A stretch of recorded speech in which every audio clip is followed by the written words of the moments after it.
So thank you all for coming. This is nice that you're coming to talk about this rather geeky topic on a Sunday night.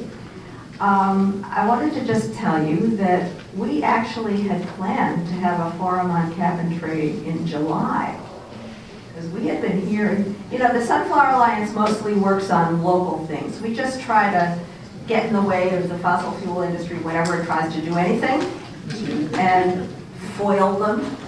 And so we've been going along doing that. And then we started hearing about cap and trade expiring, sunsetting in 2020, and how then we started hearing about this interesting bill, SB 775, that would have a lot of new provisions that would make it better. Then we started hearing all these leaks from the LA Times and other places that Jerry Brown and the oil industry were sitting behind closed doors and designing a bill. So we thought, boy, we better educate ourselves and other people about this. And we started organizing this forum, and we invited speakers, and we got it all ready. And then, wham! Jerry Brown introduced his bill, said he was going to ram it through in a week, did it in a week and a half, and that's all she wrote. So we're sitting there going, what the hell just happened? Where do we go from here? So we thought we would have a meeting to address those questions. So we have two panels. The first panel will address the first question. What the hell just happened? Okay. And we have a wonderful lineup of people who know a lot about it. This is Roger Lynn from the Center for Race, Poverty, and the Environment, who many of you have known because he worked for Communities for Better Environment for years, and he knows a lot about all of this. Sitting next to him is Danny Cullenward, who works at the Stanford School of Earth, Energy, and the Environment, and also for a nonprofit called Near Zero. And the exciting thing is that he was just named to be part of a committee, or not a committee to help implement AB 398, the governor's bill.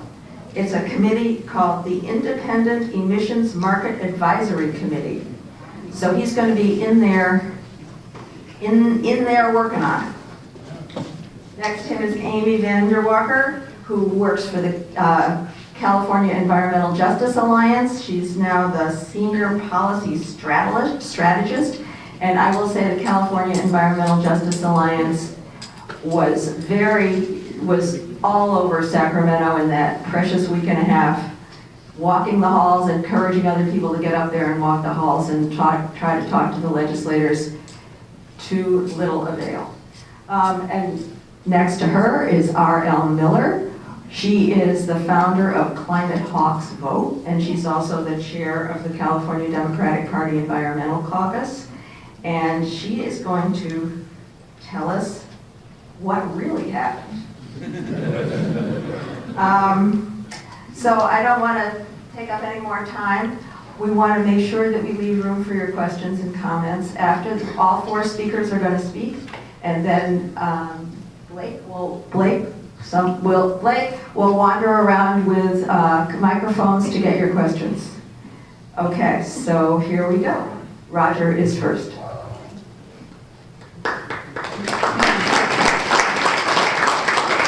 Thank you, Gina. It's great to see so many old, I was going to say previous faces, but I'm still going to be working with you all for sure, but just in different respects, but definitely still like in the same fight. And it's, you know, I'll get to the punchline first. It's just keep going. There's hope. I think everything, you've all inspired me so much, and to just keep going with what you're doing, I think, is the punchline.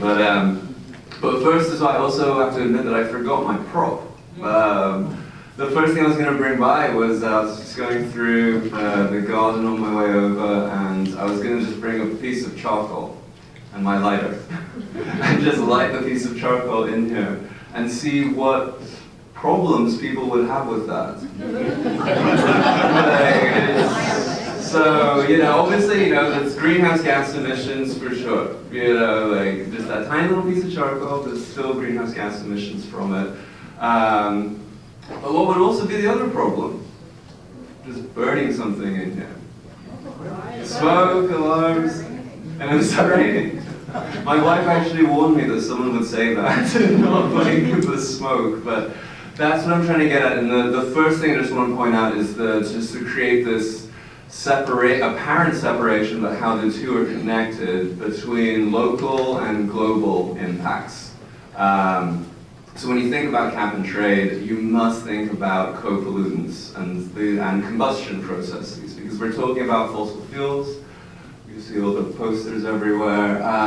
When you work with fossil fuels to produce products, you're at essence just burning them.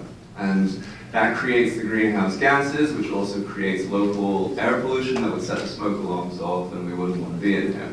So it's important to think about those two separately. It may seem like a completely obvious thing, but I spoke with folks from the Natural Resources Defense Council before about this, and it's a long established principle, the idea of co-pollutants. And NRDC, they're like, yeah, that's just some hocus pocus stuff. So about like how this happened, how we got there, that one simple thing, just hold on to that idea about me holding a lump of charcoal in here and lighting it on fire, and the global and the local impacts.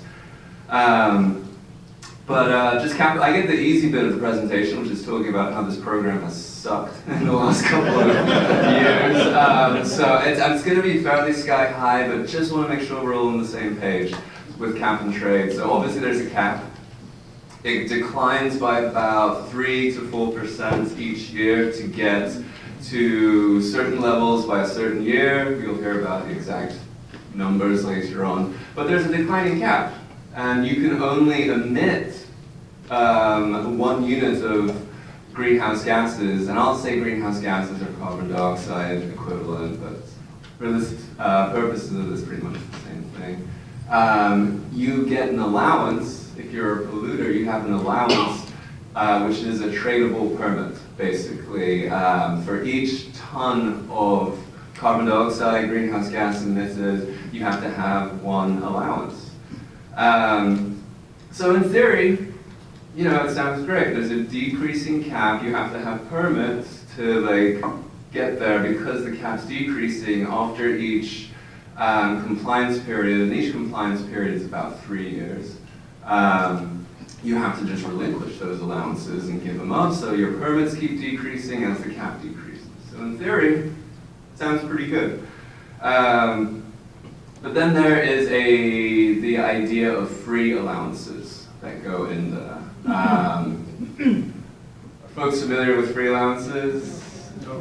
Okay, so next one. But basically, just to simplify it, there are 2 industries, and the cap is by sector. So the refining industry gets 1, the oil and gas production sector gets 1, the electricity production sector gets a cap.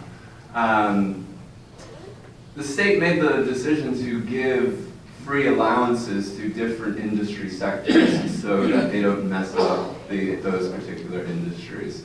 In the refining sector, one of the reasons those allowances are given away is to avoid what most of you know, the common leakage argument, in that there are refineries elsewhere that are higher polluting. We don't want to constrain California production so much that we go to dirtier oils and import those. That's the idea, or higher emitting refineries and import those oils.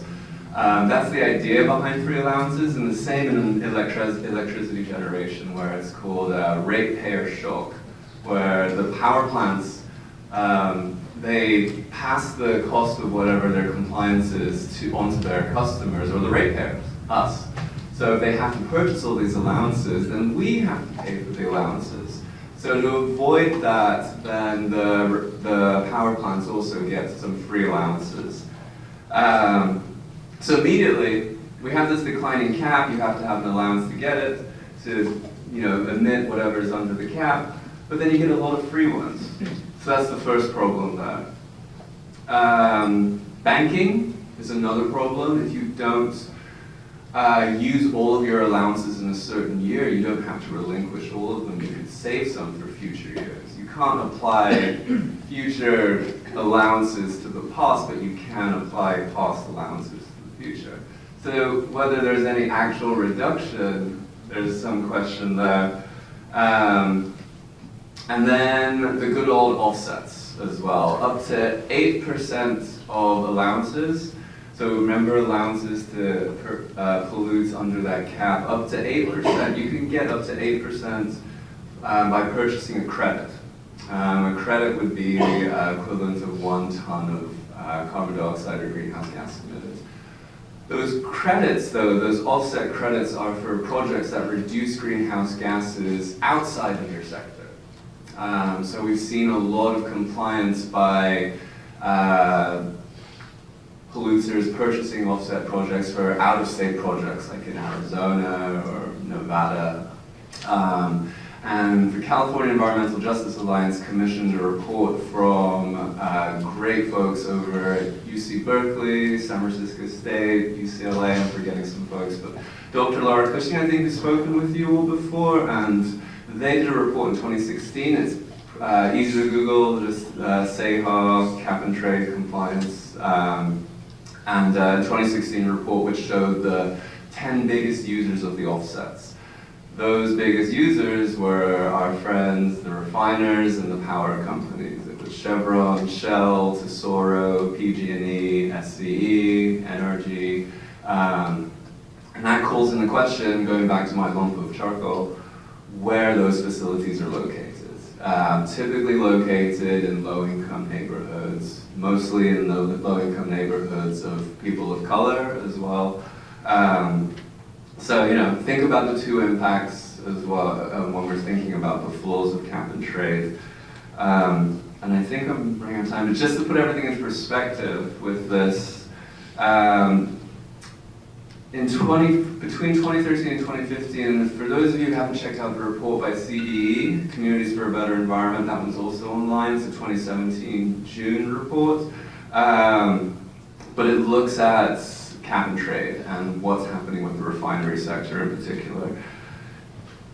Does anyone want to guess how many tons of free allowances the refinery sector got between 2013 and 2015?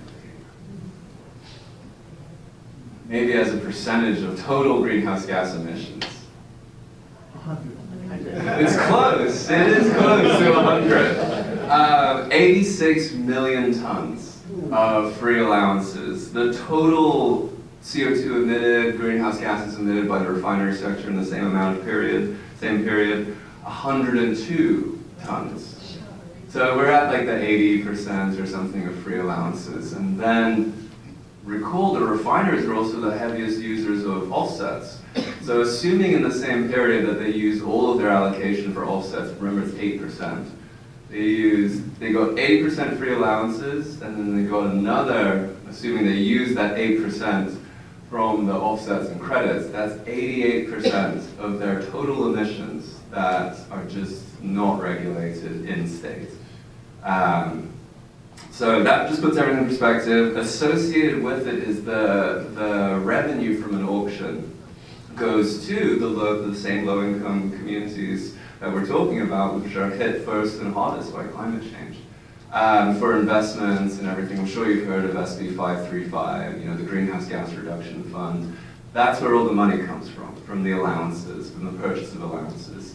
It's about $10, well, depending on the market, Danny would know better, but I think recently, right now the price for 1 ton of carbon dioxide equivalent is about $12.50, $12, $13. If you do that with 86 billion tons of free offsets, that comes out to about just under $1.2 billion that were given for free instead of being paid into the Greenhouse Gas Reduction Fund to fund all these other projects. So however you look at cap and trade, whether you think the investments are good or bad, as we have it right now, there's this massive shortfall because of these free allowances for those investments. And again, for the refinery sector, in 2013 to 2015, $1.2 billion worth. So, one more problem as well with exports. So remember the whole idea behind free allowances for refineries was because we have to solve the leakage issue. You know, we can't import into California other fuels that have a higher footprint. But with all those free allowances, if you have 86 million tons or 80% of your emissions are from free allowances, then shouldn't you just be like, okay, cool, we don't need to produce that much then, because that's saving what would have been exported in. But instead, the refiners have increased production. You can't use what they produce in California because of the low carbon fuel standard, which basically in California says that if you have too much of a carbon footprint in producing your oil here locally, you can't use it here. So the refiners are using those free allowances that are meant to avoid the export and instead producing them a lot. And again, think about the lump of charcoal at the cost of global emissions and also the cost of local impacts, and just as a windfall basically under the state. I want to end it quickly just by again going back to the local and the global impacts and just kind of jump forward to panel B that's coming after us, what to do next, and just re-emphasize what I was saying, and that all the work you've all been doing has been so inspiring. And I think because those two, the global impacts and the local impacts, are so connected, what you're all doing at the local level is having a tremendous, amazing effect at the state level and also the national level as well. The ability that we have to go to the state and tell the state what we want is just limited. The ability of us to go tell the feds what we want is even more limited. But we all have, and as we all know from the campaigns that we've worked on together, we have an incredible ability to do what we can at the local level. And going back to the co-pollutants, the lump of charcoal, we just keep pushing at the local level. I do think there's a lot of hope beyond. So thank you for your time, and I'll be happy to have questions after the rest of these terrific folks.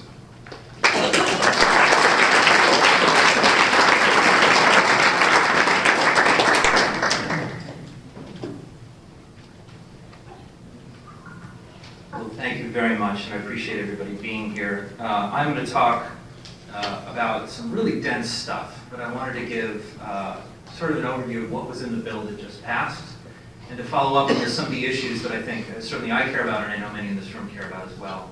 I should just say, just to kick off my remarks today, as Jean kindly mentioned, I was just appointed to serve on a new committee that's been appointed, that's split between appointees from the governor and the legislature, that's charged with providing advice on an annual basis, both to the public and to the policymakers involved in this. I'm not speaking on behalf of that panel today, but this will give you some sense, certainly, of how I think as an individual about some of these issues. So let me just give some context for where we are. California has adopted one of the world's most ambitious climate targets. And I'm showing here an older document from the regulator, the California Air Resources Board, showing how our various policies and measures stack up in terms of the overall goals that the state has. We are, in the context of this cap and trade discussion, talking about how to reach the target that was passed in the year 2030, where the goal is to reduce statewide emissions 40% below the levels they'll be at in 2020, at which point the law requires that they return back down to 1990 emissions levels. This is a total mouthful in the climate policy world. To give you some sense of what that 2030 number looks like, 2 points of comparison. One, that's the ambitious goal, more or less, that the European Union put forward under the Paris Agreement of the United Nations. This is about as ambitious as anyone has ever committed in a serious and legally binding way, and it's a big lift. The second thing to say is that the difference between the 2020 target and the 2030 target is way bigger than the entire emissions from the electricity sector. You could zero out the electricity sector emissions and you still wouldn't get to this target. It is a really deep target that is going to require fundamental transformations in the way energy is used in the state, beyond just the easy sectors where we've made progress so far. It's really bold and ambitious. And just to give a numerical sense of this, I've drawn here the most recent greenhouse gas inventory data from the state of California, and a trajectory that complies with that 2020 target. It takes a little under 2 million tons per year every year of reductions. From 2020 to 2030, a little over 17 million tons, about 9 times the rate of increase. If we start now and move as quickly as we can, it's about 6 times the rate of decarbonization we're currently experiencing. It's a big change and a big lift, and it's going to take a lot of tools for us to get there. Before I dive into what's in the bill, I just wanted to briefly share my personal view, because I think it's going to be different from some of the folks in this room, and I think it's important to be clear. I'm someone who thinks a cap and trade program is a good idea if it's done well. It can provide just enormous benefits in terms of lowering the cost of getting to a target, making that more economically efficient, and providing a good price signal for innovation. That doesn't obviate the need to deal with environmental justice concerns and to link with the local and the global. California's going to need this tool if we're going to get our heavy lift done. It's not the only tool, but the real big question is going to be within the flexible statute that was just passed, what decisions the regulator, the California Air Resources Board, makes, and whether or not those put us on a track that's consistent with the 2030 target. Before I get into the actual meat of the bill, I do want to take just one brief step back and ask why are people potentially so upset about the deal that was struck? And the most important thing to say about this is that in the state constitution, the voters approved a set of amendments in 2010 called Proposition 26 that strengthens the earlier Prop 13 requirement. It requires a 2/3 legislative vote to do anything that effectively raises taxes. Getting to 2/3 in the legislature is a huge lift. If this had been a simple majority effort, instead of a 2/3 majority, I think most people would agree we'd have a very different compromise on what a package like this looks like. I think it's really important to keep in mind that the 2/3 vote is a huge part of the reason that so many different voices, particularly industry voices, were part of the conversation in Sacramento this last year. For folks who are interested in cap and trade, I want to recommend the Legislative Analyst's Office has an excellent report from earlier in 2017, and these slides will be available for folks, but the Legislative Analyst's Office is just a remarkable institution. They do very clear work on what's going on in the cap and trade system. Highly recommend their thinking on this. I'm showing you here a picture of the carbon market prices. Since the market's inception, they've largely been at the price floor in the neighborhood of $10 to $13. They're more recently in the $12 to $15 a ton range. I can't show you more recent data on this, like what's been happening over the last couple of months, because there actually is no public source of market data information right now. And that gives you an example of how the complexity of the system does not lend itself to transparency. But indeed, the prices have been fairly low, and the market has not had to do a lot of work. The extension bill that passed this summer, 398, has a number of changes to the market design that were currently in place in the current cap and trade system. And if folks were concerned about the current cap and trade system, a number of these changes address some of those concerns. Other of these changes potentially raise some more concerns, and I'll get into them real quickly. Roger mentioned the offsets limits. They are currently 8%. So an entity can submit up to 8% of its obligations in the form of these offset credits from reductions that take place outside of California, outside of the cap and trade system. That level is actually going to be reduced down to 4% in the first 5 years of the next decade, and then it goes up slightly to 6%. In both instances, there's a requirement that no more than half of the allowances come from projects that don't produce local benefits to California air or California water quality. What that largely means is if you have an in-state project, you're going to produce those local benefits. So if you're reducing emissions inside the state, outside of the cap and trade sector, that counts. If it's outside the state, you're going to be limited to about half of this total here. This is a pretty big reduction in terms of the total number of offsets in the program. 4%, 6%, 8%, these are weird numbers which maybe seem small, but just to give you a sense of how big 8% actually is. If you compare that limit against the size of the overall carbon market, it looks actually something like 53% of the whole climate policy portfolio, potentially, to get to 2020. And it could be as big as all of the cap and trade market if people fully use that limit. Because it's expressed as a limit of individual emission reductions, and we're not actually requiring people to reduce their emissions much more than 10 or 20% on average. So I recommend, I have a colleague, Dr. Barbara Hyatt at UC Berkeley, who's done great work on this. These offset limits are actually quite large. How's the program done to date? Actually, it's really interesting that the Legislative Analyst's Office has agreed that the program, the cap itself, has not been particularly binding. This is because the caps were set fairly high and there's a lot of extra allowances in circulation. So the cap really hasn't forced people to reduce emissions on aggregate. There's a lot of these allowances and offsets in circulation. And this is, to me, perhaps the most important figure to leave you with. This is a comparison of the size of the future market. As we think about the challenge of going from 2021 to 2030, these deep cuts we're talking about, how big the potential demand from the market, and on the on the far right-hand side of the figure, that's the size of the market in millions of tons that the regulator projects is needed. You can compare that on the far left to different percentage offset limits. You can see here that offsets between 4 and 6% can actually make up a big chunk of the market that's to come. And potentially the most significant problem from my point of view in the carbon market is the fact that there's an excess of allowances in the current market period. There's too many of these allowances. If all of those allowances can be used in future compliance periods to demonstrate compliance with the program, that could be most of the size of the future program, which means that the market wouldn't require people to significantly reduce emissions. Just to give a sense of how this is playing out in the law itself, I'm quoting here the top paragraph is from an earlier negotiating text that a journalist, Deborah Kahn, released reporting on this in July. This negotiating provision would have required the Air Resources Board to eliminate oversupply. The final text that made its way into the actual bill that passed requires only that the board look into the matter. So I think making sure that this is something people look into very closely is going to be a really top priority for people who want to see us get on track to our climate goals. In the interest of time, I'm going to skip through a lot of this market design detail work. I'll have these slides for people who care about it. There's a lot of complexity in the way the excess of allowances manifests and stays present and keeps the program from being binding. A lot of technical details to work out if that is to be fixed. There's also some changes in the prices and the price ceiling. I'll mention briefly this free allocation question is really, really important for people who are concerned about this. The bill did lock in a significantly higher level of free allocation to industries through 2030, and that was absolutely an important part of the way the politics of this bill unfolded. It is actually mostly going to the oil and gas industry, about 2/3 of the oil and gas industry in 2017.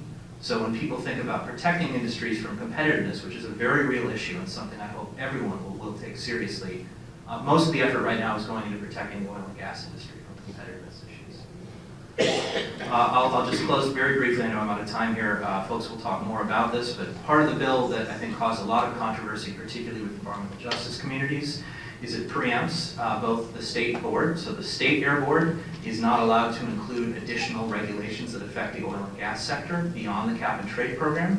There are some limited exceptions and some question marks around how people will interpret that going forward. And perhaps most controversially, the air districts, the regional air districts are preempted. They are not allowed to regulate CO2. And for folks who are working on the potential refinery rule in the Bay Area, that was clearly preempted by this measure in the program. So I'll stop there and look forward to continuing the conversation after the other panels.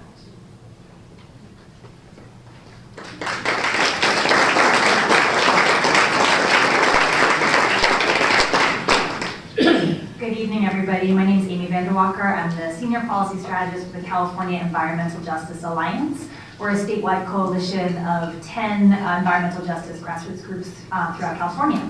And so I'm going to provide a little bit of our kind of environmental justice analysis on AB 398, but also a companion bill that was passed with it, AB 617.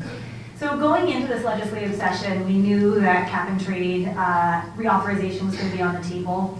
As environmental justice organizations, our preferred approach to addressing climate change is direct regulation, right? To stop climate change from happening, we need to reduce how much carbon dioxide is being emitted, and the best way to do that, in our perspective, is to say, emitters, you must reduce on whatever timeline, and move forward from there. However, California has these market-based approaches, cap and trade. Other market-based approaches include a direct fee or a carbon tax. We even think a direct fee and cap is preferable to cap and trade because of the pollution trading issues. But here we are in California with a cap and trade program that's been in existence for the past decade. So going into this session, we were very clear about what are the environmental justice issues with the cap and trade program that we've done a lot of analysis on, is really born from the on-the-ground experience of our member organizations, and what were the environmental justice outcomes that we wanted to see from any market-based mechanism if that was to be approved. Roger really covered many of the EJ issues. Just in the short version is the disproportionate location of cap and trade facilities or climate polluters in low-income communities and communities of color. Over half of these facilities, which include refineries, power plants, cement, food processors and manufacturers, are located in environmental justice communities. These facilities, and it's not just the disproportionate location, it's also the denied co-benefits, the reduction in co-pollutants that Roger was talking about.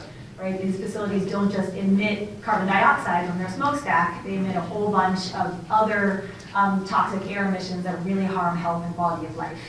And then there's the excess flexibility or loopholes for industry and corporations, our large climate polluters.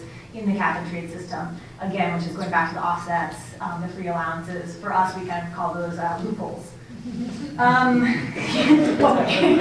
We call those loopholes. For us, we wanted to see from any market-based mechanism, we wanted to see direct emission reductions, right? Even if you have a market-based mechanism, you can have provisions that require either certain facilities in certain places, the largest facilities to directly reduce their emissions, while maybe there's other market-based mechanisms that are applying to other facilities. And that would get us to the co-pollutant issues, right? So we wanted to see direct emission reductions. We wanted to close these corporate loopholes.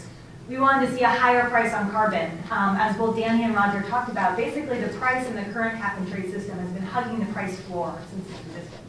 And if you're using the logic of a market system, you need a price that will drive behavior changes at large companies, right? If you have a price that is at the floor of the potential, price range, for a corporation like Chevron, a price of $12 per ton of carbon dioxide is not going to drive any real changes at that facility. So we want to see a higher price on carbon. And we want to see investments in environmental justice communities. Roger also mentioned SB 535. There's been a lot of work in California over the past several years to make sure that if we have revenues coming in from a market-based system like cap and trade, that money has to get into the communities who are most impacted, who are on the front lines of climate change first and foremost. So we wanted to make sure that was maintained. So unfortunately, in our analysis, AB 398 failed on all of these various outcomes, failed to deliver.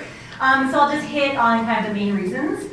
So one, which Danny just mentioned, but is really a huge issue for our communities and really for the state of California, is that it included regulatory rollbacks. These provisions around preemption of both local authority to address carbon dioxide at the air districts, but also the statewide ability to create new policies to address emissions from oil and gas for the next decade is a shocking tying of our regulatory agencies' hands in a context where, as we can see, climate change, the impacts of climate change seem to get worse every single day, every week. And in 2025, our regulatory agencies will literally be unable to come up with new regulations if it is needed to address the emissions from the main drivers of climate change. From our perspective, that is unacceptable. It was also a direct attack on environmental justice organizing, both here locally in the Bay Area, and I will say that the Bay Area refinery cap, as I'm sure you all actually can move forward. That's a subject of debate right now, but the campaign to cap the Bay Area refinery emissions actually is still alive and well. And there's some technicalities in the way this preemption is written that allows that to move forward, which is exciting. But last year we passed a bill, AB 197, together with SB 32, that did require that ARB prioritize direct emission reductions. And the oil industry, at the start of the legislative session, back in January, very clearly put a bullseye on AB 197 and said they wanted to roll back that bill. And they effectively did that with these preemption language in AB 398. So that's both an attack on environmental justice, attack on the provisions that would address our issues around co-pollutants, and is, I think, really foolhardy for climate policy moving forward. There's also all the market design concerns.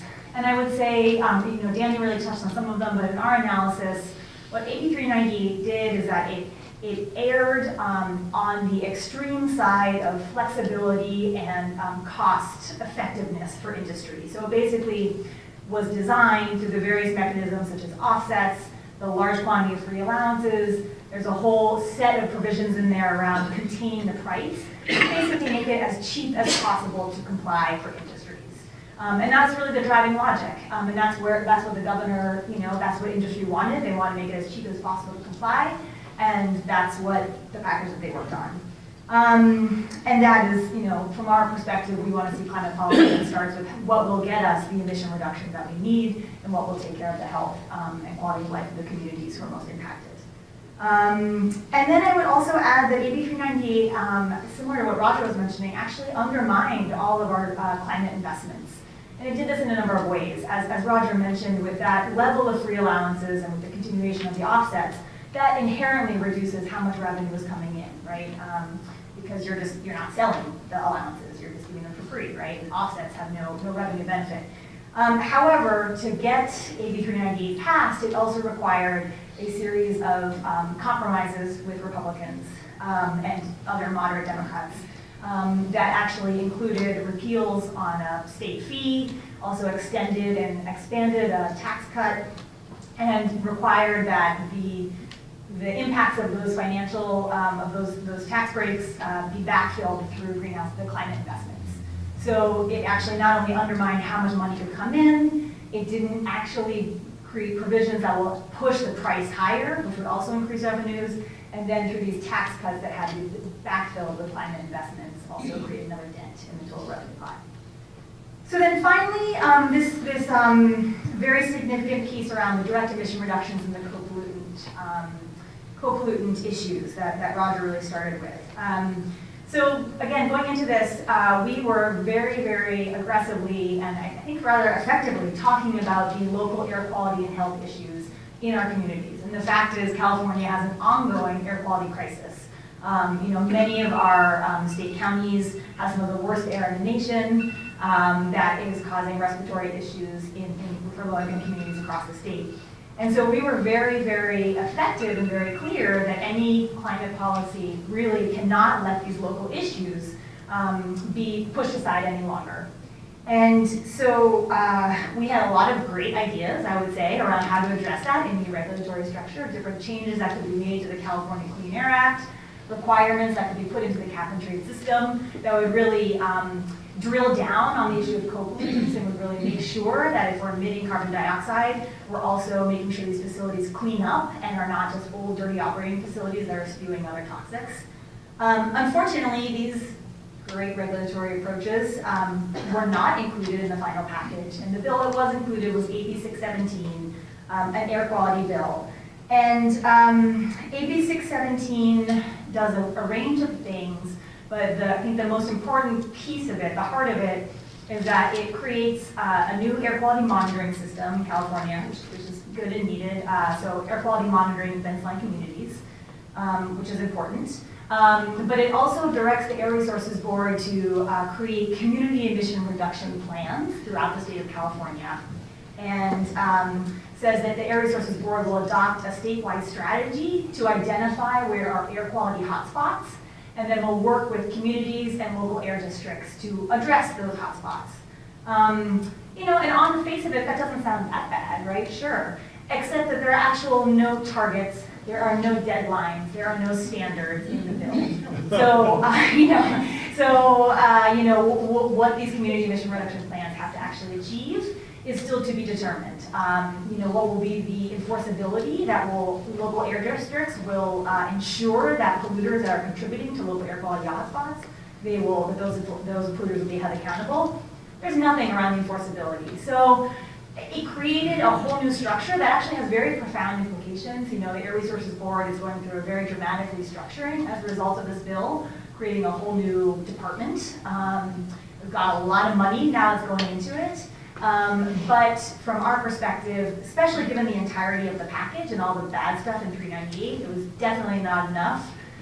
And it also was a completely different framework that has does not have the regulatory teeth of the many solutions that we were putting forward.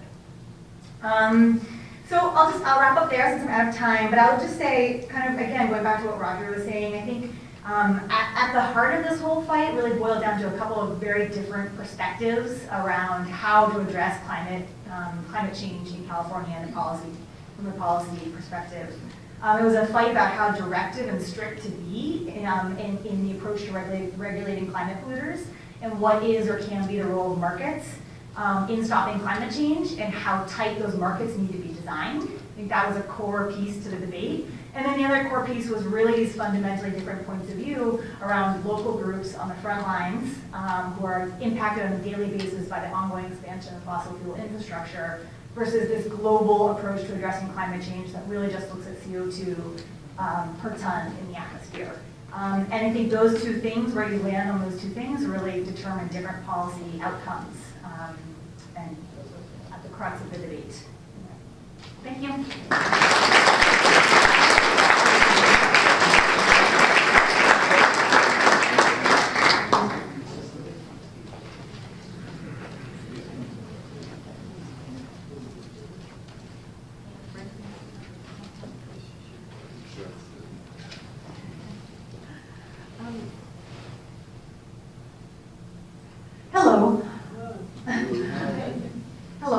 know.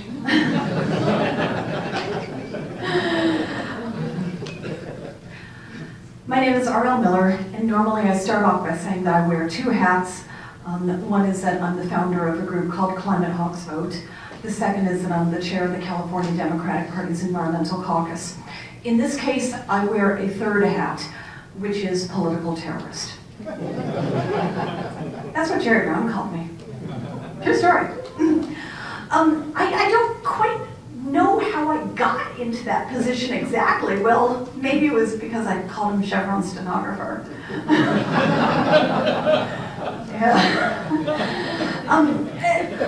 The overall summary, if I had to do a political, top-line summary that I could give in a political science class, was that he was willing to negotiate with anyone, no matter how evil, so that he could pass something, anything, that would extend cap and trade for 10 years. And he didn't care what the actual policy was as long as he had that goal.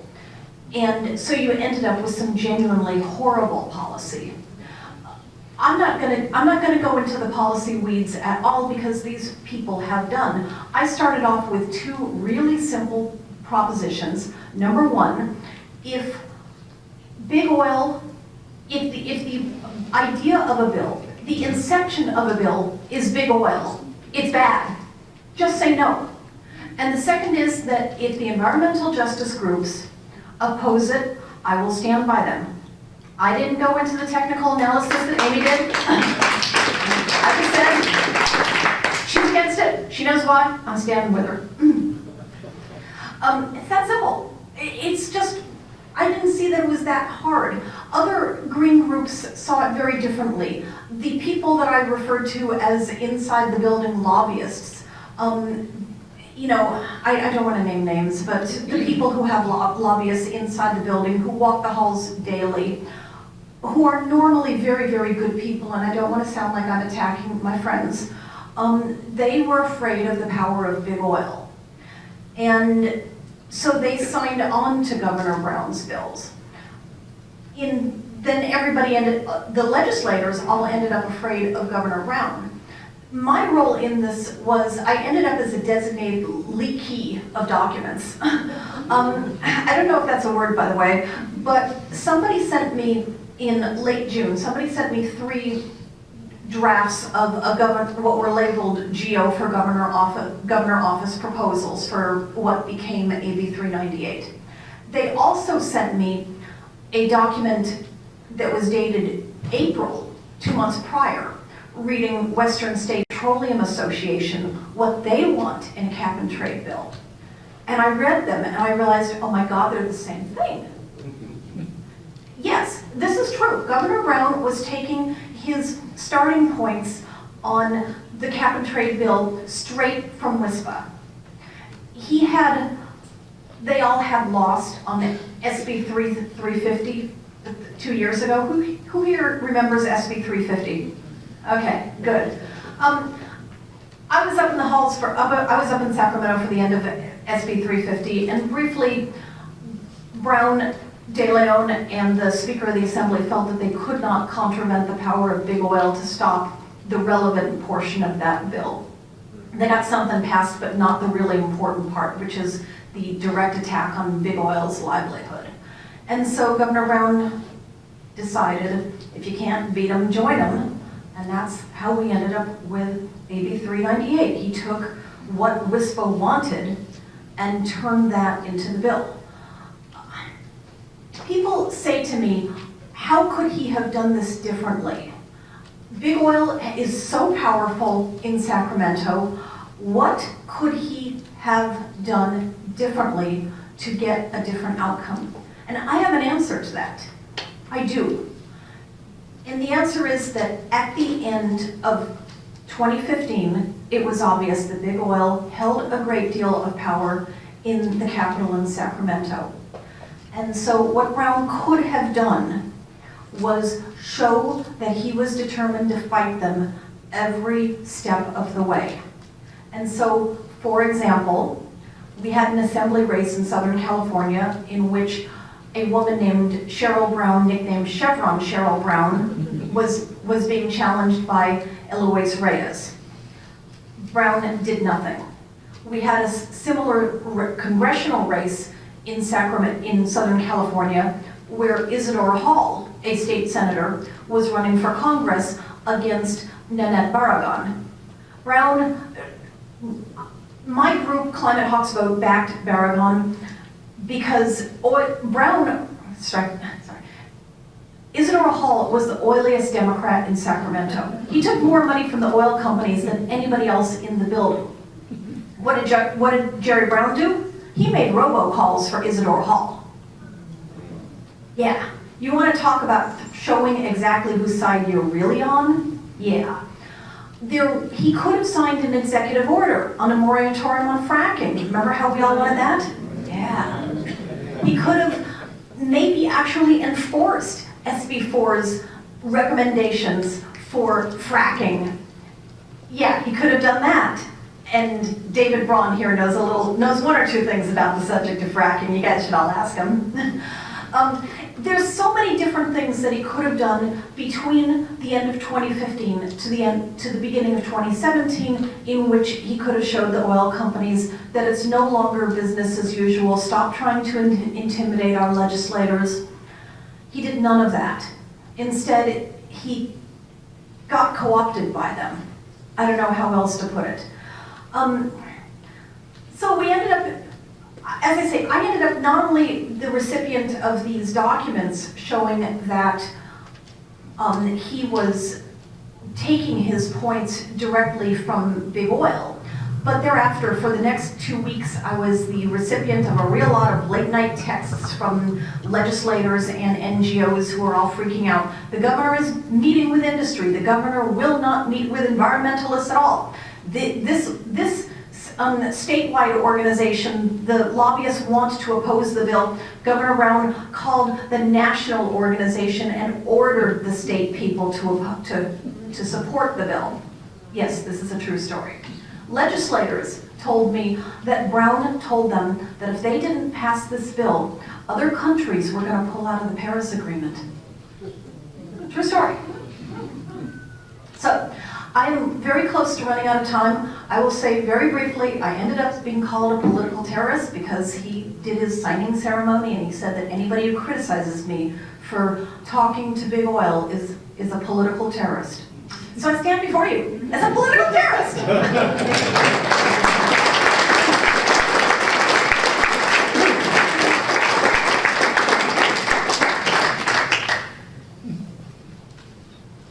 Thank you so much to our speakers. It was kind of a lot to take in, but I think we got kind of the main ideas.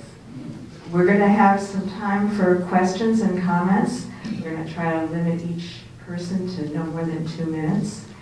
And if you want to raise your hands, we have somebody. Testing. Okay, Blake is going to come to you and give you the microphone, and we're going to give you 2 minutes. Since the bloody thing passed, something's been really troubling me, and that is, well, of course, the very next day, the press was all over. Jerry has reached a great climate agreement, and an awful lot of people believe that. And what bothers me now is how can we counteract that idea? I mean, we all know what the problems are, but how do we get that across to the general population?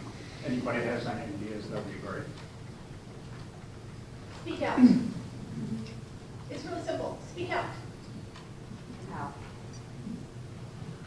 I want to talk about... I'll talk about this a little bit more when we get to the next up thing. But the first thing I want to say is simply speak out. Write the letters to the editor. Speak up in the Democratic clubs. Tell them that no, Jerry Brown is not some sort of Democratic hero. There's going to be a march next year. There's going to be a forum in San Francisco. It's going to be Jerry Brown's final huzzah, the great big climate conference. I'm considering dressing up as a barrel of oil so he'll pay attention to me. he wants to do a march in San Francisco so that he can show up and be the hero of that march. I think that it would be far more appropriate for us to be marching in Oakland or in Richmond.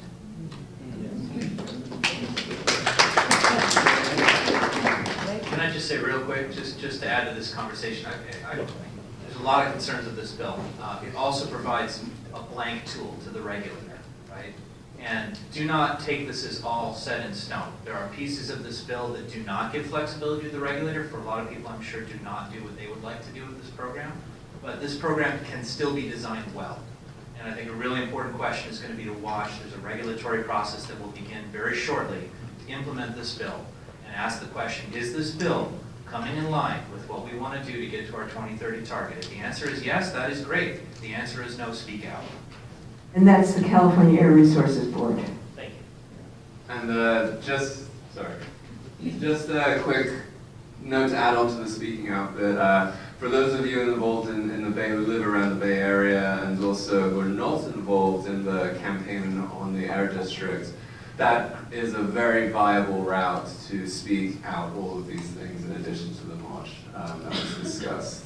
So definitely encourage you, if you're not clued in on that, to talk to folks tonight who are, and that is again a viable route to speak out about this.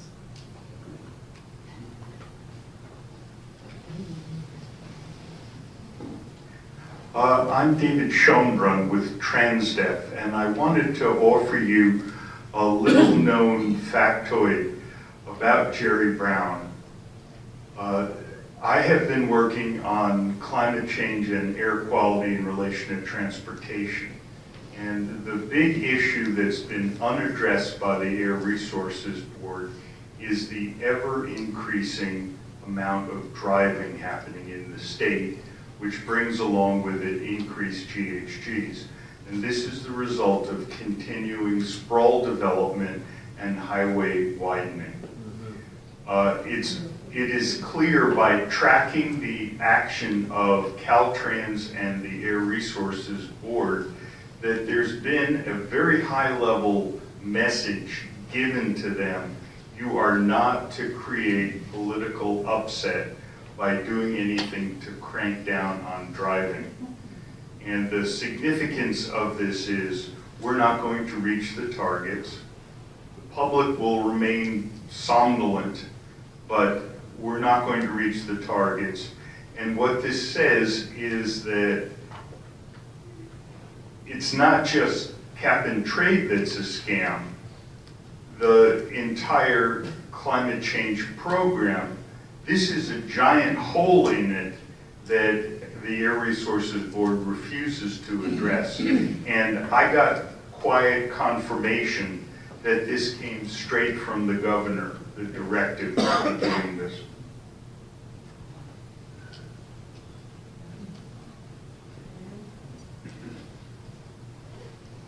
Hi, my name is Tony Serna from Californians for Carbon Tax and Citizens Climate Lobby. And the question I have is on the preemption language. Can that be undone with a 50% vote, or does it require a 2/3 vote if that were to be changed in the future? Yeah, that's a great question. I believe it would only require a majority vote bill. However, unfortunately, even the majority includes many moderate Democrats who are very beholden to the oil industry. So it would be challenging, but it could be done. And just wanted to throw in on the preemption issue that the co-pollutants are not preempted, but there's a correlation between the co-pollutants and the greenhouse gases. A viable route. Interesting. So as everybody, I'm sure all of you know, some 39% of all the GHG emissions in California come from the transportation sector. And we also know that the electrification of both private and commercial transportation is happening very rapidly.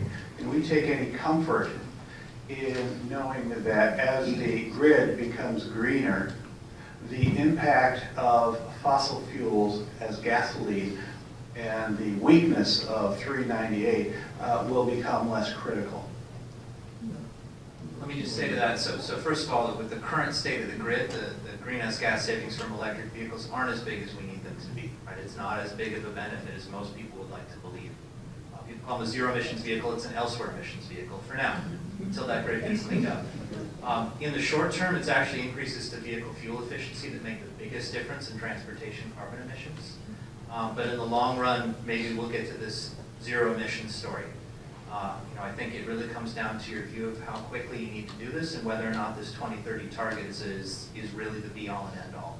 And there's a good story to tell that if the progress in electrification continues at this rapid pace, whether or not we hit it in 2025, 2030, or 2040, we're making a lot of progress.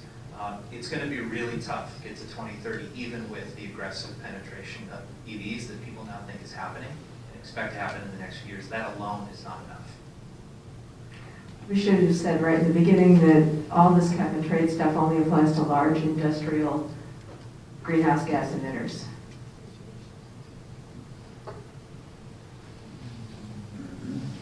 And to transportation fuels. So I'm trying to get a sense in kind of a percentage or something. So earlier, the total cap and trade program was talked about as being roughly $1 billion. What's the total size of the oil industry in California? It's the third largest industry in California. Is the third largest oil producing state in the country. Dollar number. I'm trying to get a percentage. Is it a billion? Is it 100 billion? No, no. Is it 30 billion? I have no idea. Oh, it's much more than 100 billion. Okay, so the 1 billion number is less than 1% of the gross business. And so that's not even, they're not feeling it at all, right? So the size of the carbon market's actually much bigger. I don't want to do the math off the top of my head, but you could do that comparison. I think that's an interesting comparison to do. I don't want to spitball it though on the fly here. Is it in the ballpark of 1% or 10%? Is it? I got an idea. I don't know the costs that refineries go through, but or have to incur. But the average Bay Area refinery makes about $300 million a day in revenue. I don't know what their costs are, but per day, $300 million. So it does sound like well less than 1% any measurement. So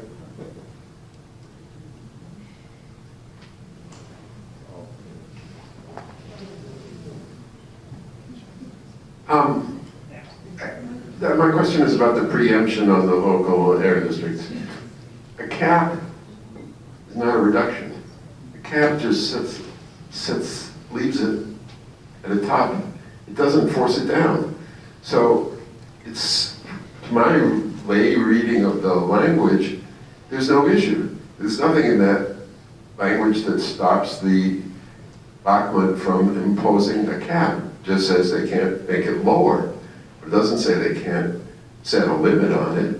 So why is not everybody here necessarily, but why so many people seem to assume that the cap proposal to Bachmann was somehow killed by this thing? Hold on, Steve, why don't you come up and... Let me briefly say, I misstated when I said it was killed. I meant to say that it was intended to be killed. I mean, you're exactly right. The situation is that what we've heard back from legislators who say, please do not quote us, we wrote that bill very carefully. We used the word reduce and we meant it. Reduce is not cap, and that's clear English language.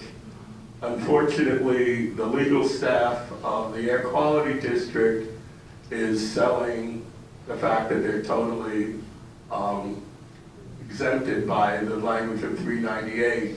So the political situation that we're in now is that we have to convince the board of directors, our elected officials, to ignore their legal staff and take their public responsibility of the Air District to protect the public health as a priority.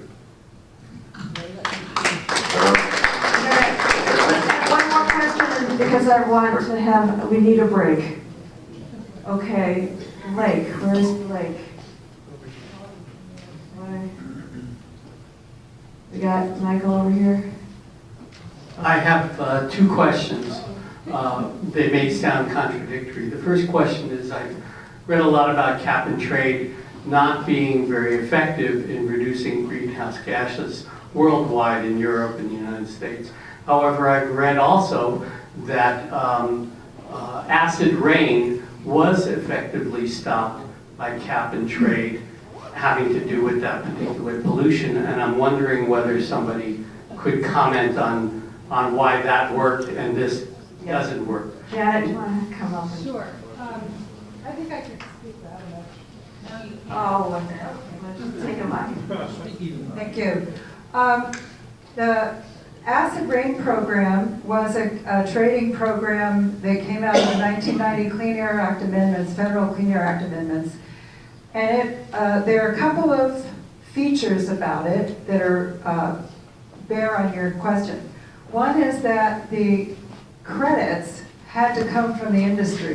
They had to come from the power plant industry initially, and then from industry in general secondarily.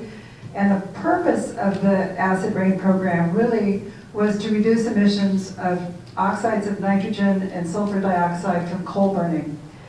But it was not really the cap and trade system that drove the reductions. It was a very successful program. If you look at, there were reductions nationwide in the power plant sector, but what really happened is that Germany and Japan instituted mandatory reductions, direct mandates to reduce emissions from their power sector, and the German and Japanese engineering firms innovated, and they started bringing the emissions down by about 90%.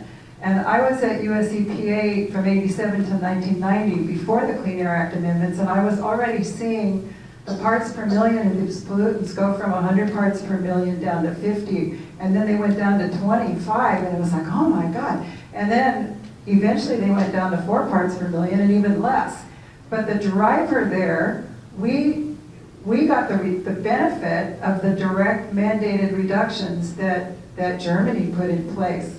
So what we've got here is offset situation that don't come from industry. So there's no incentive for industry to achieve those emission reductions and replicate what they're doing. Okay. Okay. Sorry, just to follow up on that other question about carbon markets worldwide. Almost every single carbon market has become over-allocated, by which I mean there's more allowances than people need in the program. A lot of that has to do with the Great Recession. But if you have a program that has too many allowances in it, it doesn't require people to reduce emissions, and that's a big part of the challenge. Okay, we're going to have a 15-minute break, and during the break I encourage you to look at the tables on the sides of the room. What we hope is that everybody leaves this room with one thing in mind that you're going to do to help reduce the impact of greenhouse gases on the climate and on people's health. So around the room there are a lot of information about a lot of things going on, a lot of campaigns happening that you might want to get involved in. We'll come back at a little bit after 8. We're going to start the second panel. So the picture that you got from the first panel was not great. But on the other hand, the important message, I think, is what Roger said right in the beginning. Keep going. What else can we do? One thing that I want to point out before I forget is that we have a petition circulating to the Bay Area Air Quality Management District. Is it specifically to Joya? Yeah, specifically to Joya, telling him to put caps on refinery emissions. What a concept. So that's circulating. And yeah, but it is possible. It was just to briefly summarize, the oil industry wanted them to prevent the air districts from dealing with greenhouse gases. But the way they wrote the bill, which I gather was intentional, I don't know why. The way they wrote the bill said that the air districts couldn't develop a plan to reduce greenhouse gases. But a cap is not a reduction, a cap is just a cap. So There is legal wrangling going on right now about that very issue, which Steve explained a little bit. And maybe we'll talk about it a little bit more. Okay, great, thank you. Our speaker, now we're going to try to talk, this is going to be the upbeat part. We're going to talk about, we need to keep going. What are some of the things we need to do as we keep going? How do we keep going? What do we do? Where do we go from here? Our speakers are Jan Stromberg. She is a retired engineer with the Bay Area Air Quality Management District and also active in 350 Bay Area and the network of people who's been trying to get the Air District to put a cap on refinery emissions. Sitting next to her is Parin Shah, who's a strategist for the Asian Pacific Environmental Network, which has been working very hard on climate and environmental justice issues on the statewide and the local level. Next to him, again, is R.L. Miller, climate terrorist. And next to her is LaDonna Williams, who's a resident of Vallejo, who's been very actively working to stop the Phillips 66 refinery from more than doubling the number of tankers coming into their marine terminal. And she will tell you about why that's a bad idea and what people are doing to stop it. So first, we will have Jan Stromberg. Thank you very much, Jean. I want to introduce myself by saying I am a subversive. I am a deep, deep subversive. When I worked at the Air District, I was thrilled that they started a climate program in 2005. I thought, oh wow, this is great. On the Air District's dime, I went to a conference on the climate and I heard a presentation that blew my socks off because it was actually a hopeful presentation of 5 ways that we could get to 2050 and get the emission reductions that we could get. So I immediately, of course, tried to talk to our executive staff and see if we could implement some of these things as regulators, and I got nowhere. That was in 2010. So in 2011, I found Bill. Yay, Bill. I found Earl. Yay, Earl. I found Kathy. I found Rand. Is Rand still here? I think Rand was here. And we co-founded 350 Bay Area, and I had as my agenda pressing and lobbying the Air District to make a real climate program. And it took us a couple of years from that point to do it, but we got the Air District to adopt a resolution and implement a program. Unfortunately, it really is not happening. And I have been lobbying the board while I was an employee. I was taking vacation time to attend meetings. I was going to the board at noon when the clock was my lunchtime and they were still there. But I ran into a little problem the last year I was working there, and I'm glad to be retired now, very glad. So I am here to, Jean asked me to talk about the follow-up with our refinery caps rule work and how that interfaces with AB 398. I also want to talk a little bit about my perspective on what a cap and trade program is in particular, and the marketing approaches to reducing emissions secondarily. So here we go with the slide that I prepared. Okay, so just to reiterate here, California's Global Warming Solution Act was amended to include this: a district shall not adopt or implement an emission reduction rule for carbon dioxide from stationary sources that are also subject to a market-based compliance mechanism adopted by the state board. Because WISPA knows California's cap and trade program doesn't make them do much. WISPA is the Western States Petroleum Association, and they're the main lobbying arm of Chevron, basically. Chevron's our biggest home-built refinery company. So my opinion of cap and trade and also carbon tax ideas is that it's a pay-to-pollute program. And it's not something that actually reduces emissions. It kicks the bucket over somewhere else and then puts a pile of money for people to fight over. And that's exactly what we've got. It's a big gold, it's a big, it's a pot of money for politicians to share with their constituents and to fight with each other. And it takes money away from actually reducing pollution. That if you charge a low price, nothing's happening and you give too many allowances. And if you want to have the price high enough, you need political will. Well, there is no political will in California to put the price high enough. They've actually got political will to put a cap in the highest amount that the price can be in the cap and trade program. So we already know they don't have the political will to put the price at a cap and trade level, and we know because of 2/3 tax requirement in California vote, they will never have the political will to implement a carbon tax in this state that could actually make any difference. But what would make a difference? How much? $100 a ton? $120 a ton? 10 times what they're paying now? Many, many millions of dollars. Stepping back and imagining that you are the head honcho of Chevron or any other corporation like that, that's a big dirty emitter, if in the best of all possible worlds they wanted to do something right, they need probably 5 or 10 years, 10-year lead time between when they start looking at their designs, looking at what's out there, and actually building it and operating it. And so there's all this time where money is being paid in cap and trade or whatever the scheme is that they're not investing.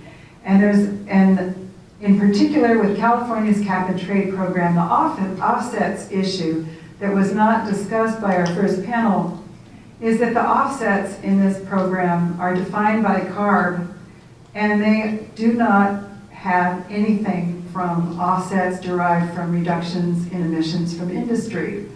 So the way the program is designed doesn't actually incentivize industry to invest in clean technologies. And so the very existence of cap and trade is actually a huge obstacle to reducing enough industrial emissions. The engineering wonky side of me, I will confess to you, in the greater scheme of things, isn't too worried about that.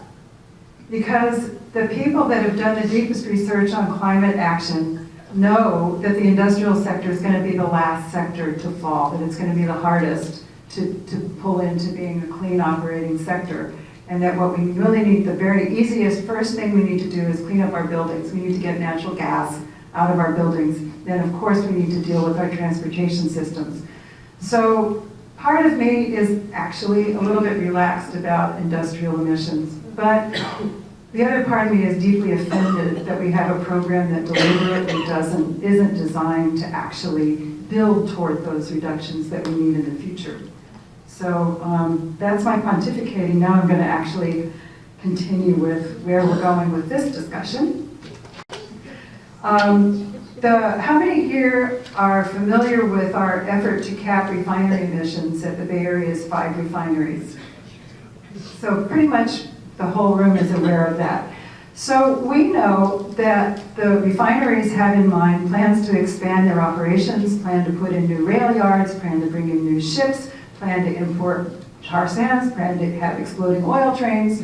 They're building the whole infrastructure to basically add the equivalent of a whole other refinery at a time when California is determined to reduce the usage of gasoline and diesel.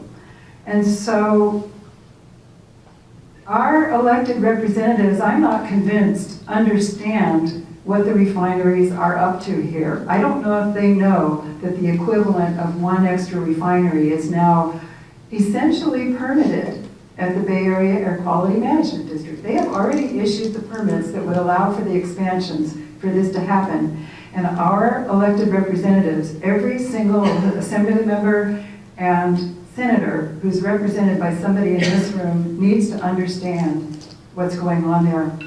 The other thing they need to do, is that my 2-minute warning? Okay. The other thing they need to do is acknowledge that these expansions harm the health and well-being of the residents around those refineries, and also that it harms the climate. Because if we put 20% more greenhouse gases in the air from our refineries, it affects the global climate. So our representatives, we need them to understand these things, and then we need them to help persuade the Bay Area Air Quality Management District board members that AB 399 does not prevent them from putting a cap on refinery emissions. And when we say that this is what our representatives need to do, it's really what we need to get them to understand and to do. They need to be accountable for their yes votes on 398. At the Air District Board, they need to hear from multiple trusted sources that AB 398 does not preempt them from setting caps on anything. The plain language says that, and now they are using that language as an excuse to not even cap emissions on small sources.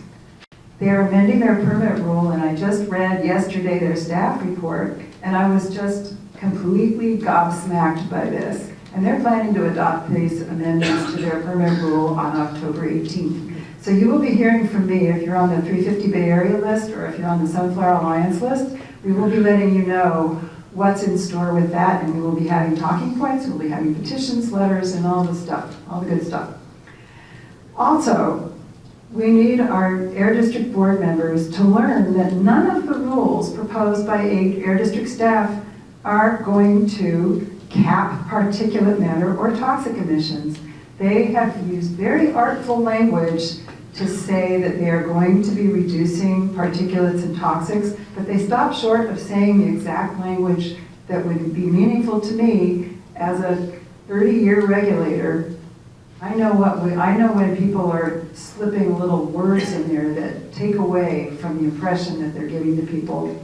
So our board members need to know that those rules don't accomplish that goal. Those board members have those goals, and we need to help them understand what achieves the goal and what doesn't. And the other thing is we need them to understand that they can adopt rules that tighten limits on any pollutants in existing permits issued through their new source review program, because their staff is trying to tell them they cannot do that, and that's just absolute baloney.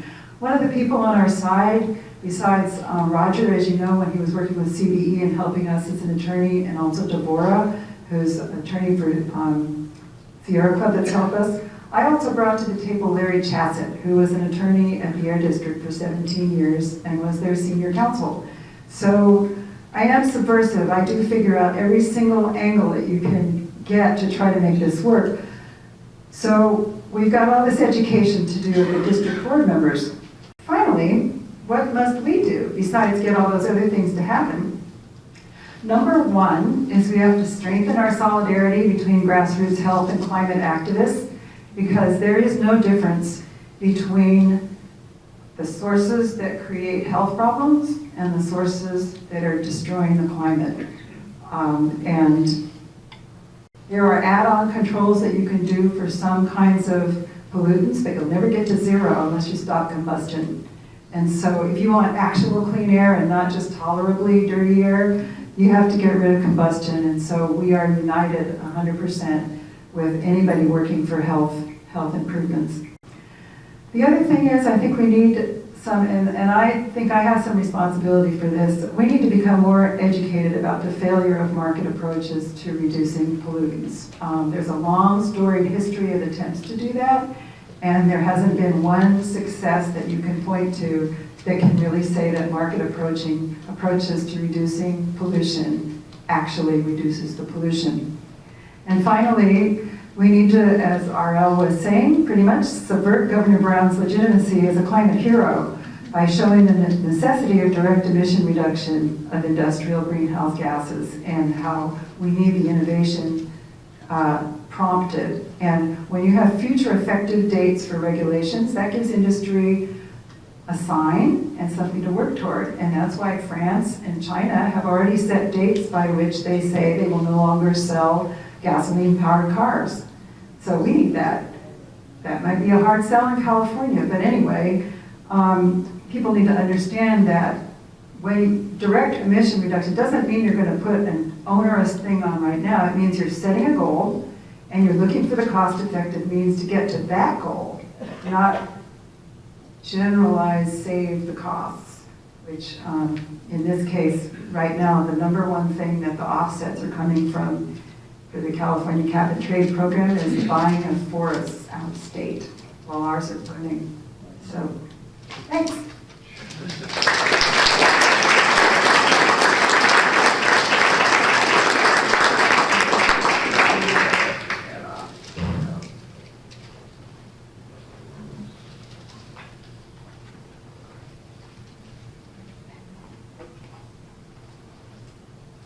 Hi, folks. So I'm just going to say this as a favor to my daughter that is sitting there. I am going to cut my blah blah blah mirror down by at least 2 to 3 minutes. So here we go. The question was, by the way, I'm Parin Shah and I'm with APEN, Asian Pacific Environmental Network, APEN. And we're here, we organize in the Bay. My work, and we've been doing it for about 25 years, my work is up in Sacramento for the most part. And, you know, the question that I was asked to talk about was sort of, what do we do, right? You heard Danny, you heard Amy, you heard Roger, you heard RL. Like, what do we do next? And, hey, Mira, can you cover your ears? What we need to do is kick some ass. Like, we really, like, we have the basis upon which we can sort of grow a strong movement and create the kind of world that we want. We actually genuinely need to sort of live in that particular bit of power. To me, that's like doing 2 things. One is focus. Focus. California's climate program, our reductions to date, 80% of those come from regulations. 80% of those come from our mandate to go to renewable energy. Clean cars. And putting limits on refineries. The low carbon fuel standard could be a lot better, wonky thing. That's a piece of regulation. That's how we reduce 80% of our climate pollution. And that's how we reduce, really, the bulk of our local pollution, which ends up in lungs and bodies of folks living in the front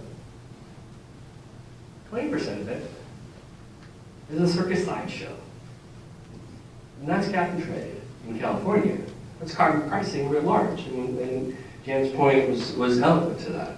The fact is that carbon pricing does very little to reduce emissions. There are those that would like to have it do more. Maybe the governor is, certainly the industry is, and that's because they're kind of defining those rules.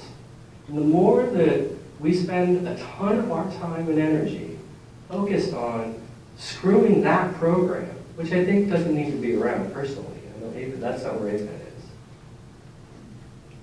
We take our eye off the prize of how the hell we're going to reduce emissions. It's regulation. It's coming up with targets, timelines, and standards. Targets, timelines, standards. We can do that. So it's keeping focus on what is causing the problem, as opposed to putting focus on the thing that we really think sucks. Like the thing that we really think sucks is a problem. We got to focus on the thing that can actually solve the problem. So that's just sort of my piece of it. My one shout out on offsets, Gary's here, and really we do need to be focused on making sure that California does not expand any kind of or institute any kind of international offsets program at all. And the ones that we have that are domestic to the US, we need to start to shrink down. We tried to get that to happen in the previous, in 398, we were not able to do so. And we really need to be doing that. We don't need to be exporting our solutions, we need to actually be, we need to be doing the work here in the state of California. So that's sort of that piece of it. The second thing, so we have focus. The second thing I really feel like we need to do sort of going forward is be sharp politically. Have a ton of anger, right? When we digest that anger, we're incredibly creative as human beings. And we can start to solve those problems in our minds and through our ideas. Turn those ideas into actions. Instead of just sort of living over here, which I do a lot of, you sort of start thinking tactically and strategically about what moves things forward. Not just in the Bay. The Bay, we're pretty good. I mean, the Air District, friends that work there, and the Air District is probably one of the better ones in the country, which would make it one of the better ones in the world, which is not saying a lot. About the state of humanity. But it is reasonably good, and we can make it better here in the Bay. The thing that we need to be doing is organizing outside of the Bay. So our networks, 350, right? Or our networks for friends that work at the Air District. I will tell you that the Backmud compared to the San Joaquin Air District, maybe not on camera. San Joaquin are a bunch of Neanderthals that have no concept of what they're actually supposed to be doing, which is making the air cleaner in their air basin. So, you know, if it's an air district, sort of organizing staff to like kind of educate them about their core responsibility and how to do real community outreach, how to engage folks, that would be really valuable. It was 350. We're bringing the rich intelligence and experience and knowledge that we have here in the Bay out.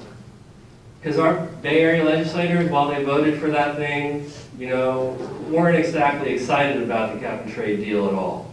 And they did it. The folks in the Valley thought that that was the best thing that they could do, right? Because the Valley is a very different world. We do need to really start to dedicate some resources there. And in particular, you know, California is a majority person of color state. And by organizing and looking at, and from EJ, right, sort of what's happening at the community level, what are the needs there, and how do we sort of build up on that? Sort of looking at like, well, what are the on-ramps for a Latino farm worker? Is a Latino farm worker going to care? I'm almost not sweet. Is a Latino farm worker going to care about a polar bear and like telegenic megafauna? Right? They're going to care about the other impacts of climate change, which are around forest fires. And the black carbon that comes down and lands in their lungs as they're picking our fruit, growing the food that we eat.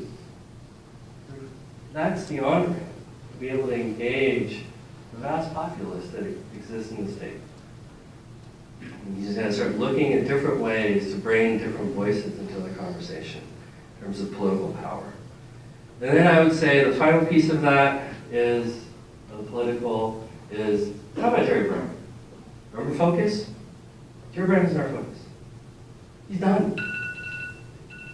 Dang it, 2 minutes time. He's done.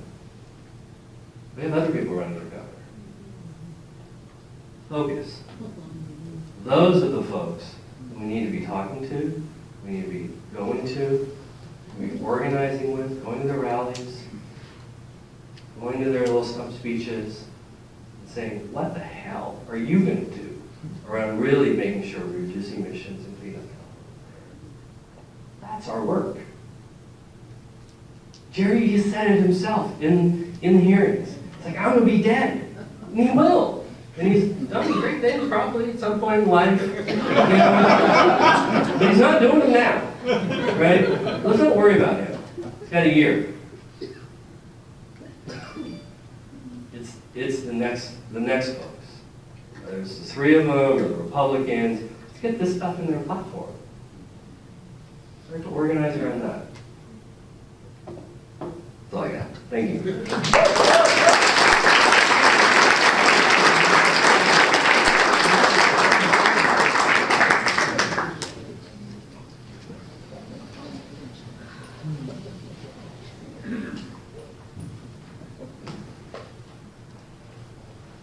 Does anybody here know sign language, specifically finger spelling? Okay, so if I were to spell out legislators' names and initials, not that I would ever do anything horrible. Okay, I want to emphasize and underline the point that both Janet and Parin have made. and this is the hard truth part stuff, cap and trade is not going away. We can curse at it, we can rail at it, but in California, it's not going away. And so the first part of this forum, this where do we go now, is recognizing what power we do have and what power we don't have. I don't see enough political will to replace cap and trade with a carbon tax at the state level. Sorry, CCL. There may be enough political will in another Congress to pass a carbon tax or a carbon fee and dividend. To do that, number one, you need to elect the better Congress, and by that, I would like to see the people in the Bay Area getting out into Modesto, California's 10th district, which is the nearest and also the lightest red of those 3 red districts in the Central Valley. Okay, I'm talking about Valadeo, Nunez, and Denham. Denham is the easiest one. It's also the most geographically convenient one for you guys, so go march, okay? Go make your phone calls, go knock on doors, start persuading people. Register Latino voters and show them how to vote. Let them know that they can vote without people knowing who they vote for. That's really important, okay? They're scared to vote there. Okay, anyways, cap and trade is not going away unless it is with a national system, and any national system that we get is going to be really badly compromised. It's likely going to involve EPA preemption. I would prefer, at this point, I would prefer to see a continued strong EPA over anything else, because I don't think we're going to get any kind of viable cap and trade or carbon price or carbon tax system done nationally. So that's sort of the hard truth. I want to talk about a major piece of unfinished business, which is SB 100. Yeah. And I call it unfinished rather than dead because I would like to hope that it is unfinished. I went to bed on Friday night exhausted and very, very, very angry. And yesterday I just sort of smashed things around. Today I've had my moments of rage, and now I'm determined to get back up and start fighting again. And let me tell you, one of my hallmarks, if you know me, is I never give up and I never back down, okay? And I will outlast Jerry Brown. He's going away, we're not going to care about him. So, SB 100 is one of 3 really strong 100% renewable energy bills out there. There is one that is known as Merkley-Sanders in the Senate, and there's a companion bill in the House. Jared Polis is carrying it to get us to 100% renewable energy by 2050. That's in the US Congress. There's another one which Food and Water Watch will be happy, has many flyers and signs around here, sponsored by Tulsi Gabbard, and that one would get us to 100% renewable energy by 2035. So it's really aggressive. Both of these bills are in the black hole of Congress. Neither of them has any chance of passing. I thought that SB 100, which is a California bill, to get us to 100% renewable electricity by 2045, hit the sweet spot because it could actually be passed. And then came the utility companies. And the short answer is that the utility companies told the utility union workers to kill the bill, and the utility union workers told Chris Holden to rend on the bill, that is to say, to shelve it for the year without a hearing.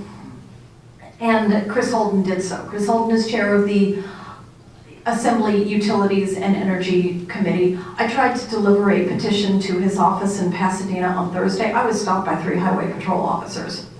True story, I got it on my camera. They don't want to hear from us. Nevertheless, Chris Holden's people keep on telling me over and over and over again, because I had people on my climate hotspot list call his office every single day. If you're on my list, you got those emails. and say, Chris Holden fully supports this bill. He intends to bring it back in January as a 2-year bill. And I got one thing to say, really, let's see that. Let's hold Holden accountable. Let's see if Chris Holden actually does bring back that 100% renewable electricity bill that he says he supports.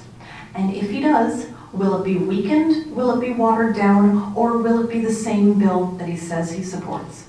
And if it's the same bill, will it be tied to some weird thing having to do with regionalizing the grid that makes everybody's eyes glaze over, except for maybe Danny Cullenward, he gets it? Or will it actually be a standalone bill that we can pass in January? Don't give up, people. I want you to keep on fighting for SB 100 in January. January 3rd, it comes up again. Don't forget it. A lot of the time legislators tell us, oh, we'll just make it a 2-year bill, and they think that we'll forget about it because we're all like toddlers and we see a puppy and we forget all about how we wanted the ice cream, right? We're smarter than that. Yeah? Tell me you're smarter than that. Yes. Okay, yeah. Tell me you're not going to forget about SB 100. Tell me that you're going to hold Holden accountable. We won't forget. Okay. And so I'm going to briefly touch on the last tool that we have to hold legislators accountable. Here's where I start doing my finger spelling. I have nerve damage in the sound. SRT. No, you guys are not Southern California. Okay. DABABN. Okay. We need to primary some of these guys. We need to hold them accountable. We need to make sure that they don't take fossil fuel money. There's a petition circulating around that David Braun has for oil money out. I have a very similar petition from Climate Hawks Vote. David runs a state group trying to get oil money out of the state legislature. I'm part of a national steering committee where we coordinate state groups doing the same thing. The California Democratic Party banned fossil fuels. They don't take fossil fuel money. And I'm going to tell you guys the story about how they did that.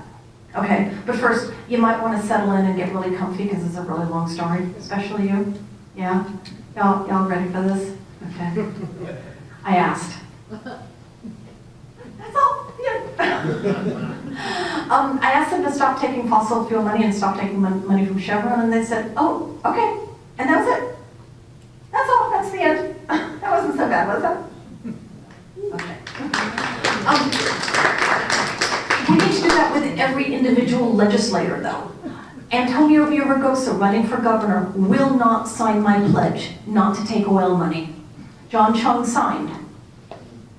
Delane Easton signed. Gavin Newsom, TBD. Every single legislator asked them not to take fossil fuel money. And then let's talk about holding them accountable through the primaries.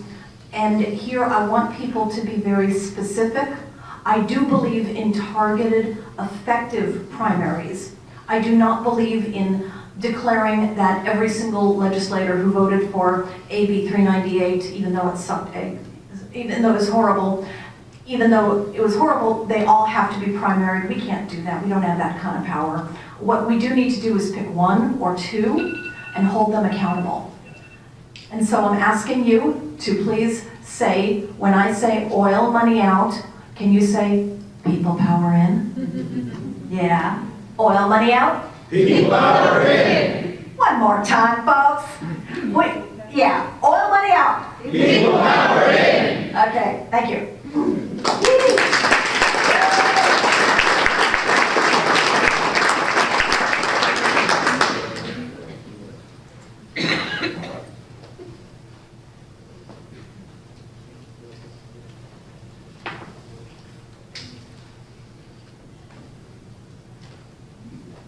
Good evening, everybody. My name is LaDonna Williams, and first let me ask, there's somebody going after us, right? Is it? No, No? you're We're it. the Then last? we're gonna have a discussion. Okay, so I just figured it's so much to have taken in this evening. Lots of good information. I'm inspired to see so many people here as well. But I'm very disappointed to only see 2 black people in the room. Now, I blame white people for many things that you guys are guilty of. But I don't blame you that enough of people that look like me are not here tonight. That's our fault. If we're gonna win this battle, we've got to pull out everybody. How we do that is gonna depend on me, and it's gonna depend on everybody in this room to talk to even a stranger of another color. They don't have to be black, but you need to include black. And I can tell you from the fights that I've had being in this over 30 years, I didn't choose this battle. Not at all. You've got to be a lunatic. For real. It chose me. I came from a community, I lived in a community called Midway Village several years ago. It's been so long I forgot how many, but it's been over 20 years. And this community, Midway Village, is located in Daly City, California, right next to the Cow Palace, surrounded by PG&E. And it was a low-income community. It wasn't called Section 8 at the time. It was like sliding scale. Beautiful community, made up of townhomes, and it was kind of a mixture of all of us low-income single parents that moved on this site, only to discover that it was contaminated with over 350 toxins in the soil. The story that was told from another angle, which was Erin Brockovich, who I hate name dropping, but I just got to include it because it's true. I met her in Berkeley, actually. We were both there researching information on, guess who? Pacific Gas and Electric Company.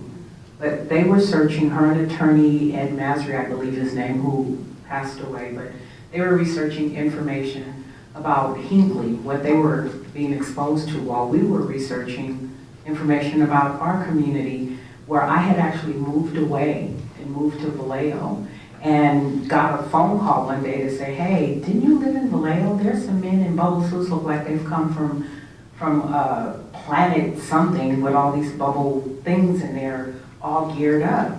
You know what's going on. So I pick up the phone, I call a resident that was still living there, come to find out the site is contaminated, and they didn't tell anybody.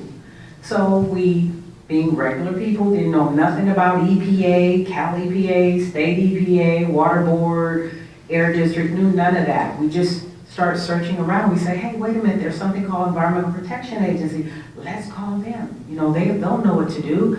Let's tell them what's going on. Only to discover they had known for years. Matter of fact, they built this community purposely on this toxic dump.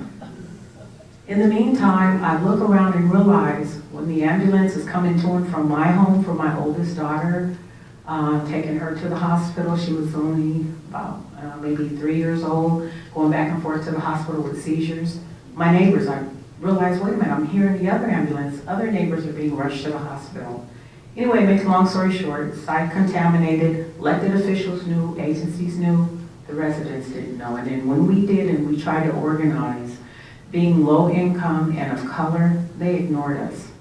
And there was one official in particular named Leland Yee, who we had turned to for help. And the reason why I bring him up is because this, more than water recycles, more than garbage recycles, so does your dirty deeds. Now you look at him and you tell me, there has to be a higher power. Went to church today, and I'm not going to take you guys fully to church, but there was a point that really stuck with me, and that is tonight, when you go out and look up into the sky, there are millions of stars, okay? And then there are billions of galaxies that have these millions of stars. There has to be a grand creator who created this. And how dare we as humans think it's okay to make decisions that take people's lives when you have no right to take something that you have no power to give, which is human life, or our clean air, or our clean water.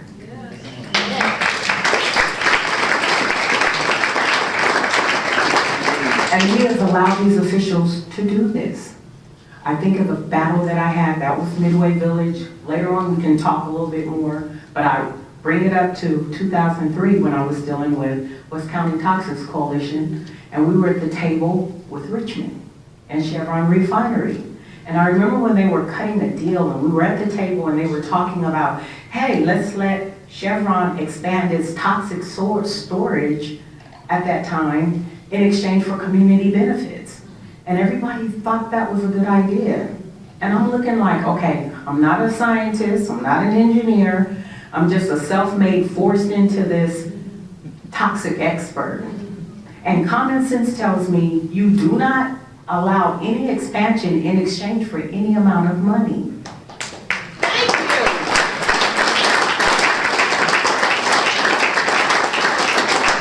And I too was called a terrorist for that. So join the terrorist party. And it actually broke us up. And when I say us environmental justice advocates in the community that were on the front line, because I disagreed with that approach. And what happened? They let Chevron do it and the community didn't get the benefits that they promised to get because it's a regular practice of what they do. So now we fast forward it even more and get to, at least in our area, what you all hear about Phillips 66 expansion. They've made more promises, right? And then we get to this thing called cap and trade. Who in the world thought this was a good idea? And I've got to call out the young man there that said he thought parts of it is good. But do you live in an environmental justice community? Yes. See, that's who should have been at the table when they were designing this. Right. Either that or the people that actually live in a community like that should have been at the table designing this. Because what has it gotten us? You cannot, common sense tells us, you cannot allow contamination here and then pay for it here and think it's not gonna flow over to you. It's the same concept where we now have what? Opiate epidemic with heroin. And that is because people thought it was okay as long as it was them people. And now it is all of us. And we're forced to deal with this hot mess. So how do we deal with it? And I want to call out these NGOs and some of these environmental justice big organizations that was at the table. I won't name names, but you know who you are, that thought this cap and trade was a good idea at the time. And because people tend to be group thinkers or afraid to push back or afraid to be that lone standout to say, hey, this makes no sense. You cower up, you go in a corner, and you allow people to do things, and now here we are fighting for our lives. We ought to be ashamed. And we cannot make excuses like, oh, we didn't know, oh my God, we were scared, we were afraid to, to push against oil. F oil. How dare you? If we've got to start going back to horse and carriages, let's do it. If it's killing us, we've got to do something different. We absolutely have to start doing something different. So I know I've got just a few minutes. I'm used to actually only 3 minutes. You gave me 8 and you confused me. I got too much time to sit up here and figure this out. Keep going. But what I want to say is this. I was on a phone call with 350 Sunflower and some other networks. And I'm so glad that this young man, Russ Gold, said, hey, LaDonna, please come join this. And you would think it would be, just kind of typical, boring, make you fall asleep kind of conversation. But they started cussing each other out. And I was like, wait a minute, ain't no black folks on this call with me. I hear them going at it. And I'm like, see, that's what we need. But you have one saying, no, we shouldn't push back against industry. And then our agency, let's be nice. And then you got other people saying, to hell with that. We need to get their attention. We need to hold them accountable. You know what I'm saying? So when we talk about next steps and what do we do next? You shake it up. Whatever it takes. If we got to go down that list on each one of these officials, and it's some crooked ones, and they start in Vallejo. If we gotta show up at their doors, knock on their doors with some signs, let's knock on them doors. If we gotta show up at their office, let's knock on that office. If they're going to the dentist, the gas station, the grocery store, going shopping at Macy's or whatever, and they turn around and look, and there's a group of us, let's scare the hell out of them. Because you know why? Because next thing you know, you're at a hospital looking at your child in the hospital, or your parent, like I had to bury mine from cancer, not realizing they dug their hands in this oil-infested soil, and they didn't even live in the community. I did. And they planted a garden for me and my young children at the time. And we were totally in the dark about what we were digging up. My parents even told me, LaDonna, dig your hands in that dirt. Good dirt will never kill you. It keeps you alive. And they're not here to keep telling me that story. So what I say to you all is, as you go home tonight and you look up into that expanded midnight sky and see all the millions of stars, that God knows each one by name. He knows each galaxy by name. He knows these carbons, he knows these PNAs, he knows every toxin that has been created by man. He knows this. He also knows how to tell us the way out of this. And we have to look to each other. We're not gonna always agree. We are definitely not gonna always agree. But if we have that common goal of cleaning our earth and working together to do it, we can overcome it like good friends or families, fighting siblings, whatever we make up for the sake of accomplishing this goal. And this goal has to be to hold these agencies and these polluters accountable by any means necessary.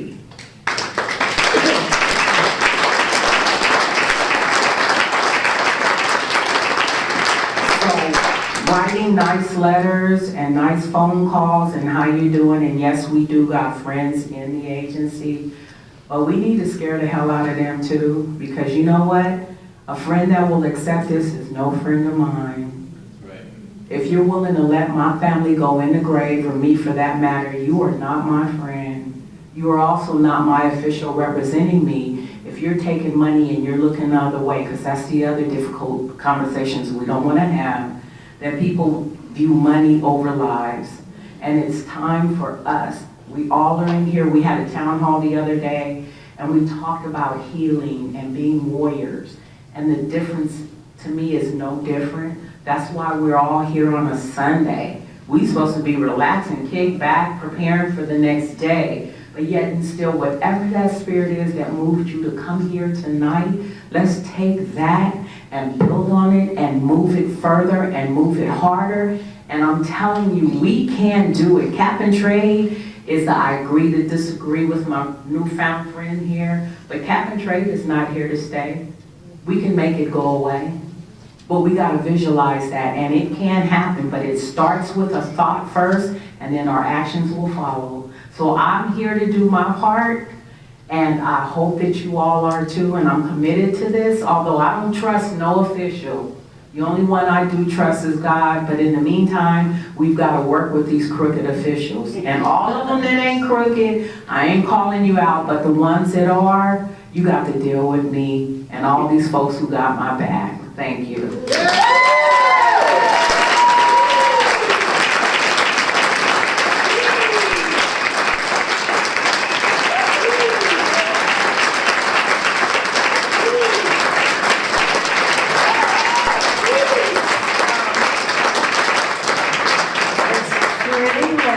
But we can stay here and talk some more. We have our microphone person is right there with his microphone, and real quick, I'd like to use this microphone tyranny for a second. Got you, friend. Just to say that this is a reminder that we are on Ohlone land, and to keep that in mind while we're having this conversation. Thank you. My name is Steve Early. I'm a Chevron refinery neighbor and belong to the Richmond Progressive Alliance. And I want to applaud the panel. This was an incredibly educational session. But I want to second LaDonna's suggestion that we need to shake things up politically in the targeted way that her fellow terrorists also suggested. We're up against this Western States Petroleum Association. It's not term limited. They've just spent $250 million in the last decade buying the Brown administration, buying a lot of these so-called moderate Democrats, many of whom were black and Latino, buying the Republicans, of course, and we've seen the results. Now, you can go somewhere else in the state and start trying to change that, or you can start here in the East Bay, because I made a lot of calls and emails to people like Nancy Skinner and Tony Thurmond, and where were they on the issue we've been discussing tonight when it was time to cast a vote for the people instead of big oil. We got two candidates coming out of the Richmond progressive movement that I hope people know about. Our former mayor, Gail McLaughlin, is running for Lieutenant and our vice mayor, the great Javanka Beckles, who's running for Assembly District 15. These are folks who have a proven track record of sticking up against Chevron, taking on WISPA and its agenda, and they're running corporate free. And we need to send more people like them to Sacramento, not the kind of people who are there now, who've been doing the kind of things we've been hearing about too much tonight. Thank you. So check out Gail, check out Javanka's campaign. We can't ignore electoral politics. There was not enough discussion of what we do in practical terms to shake things up and turf these people out.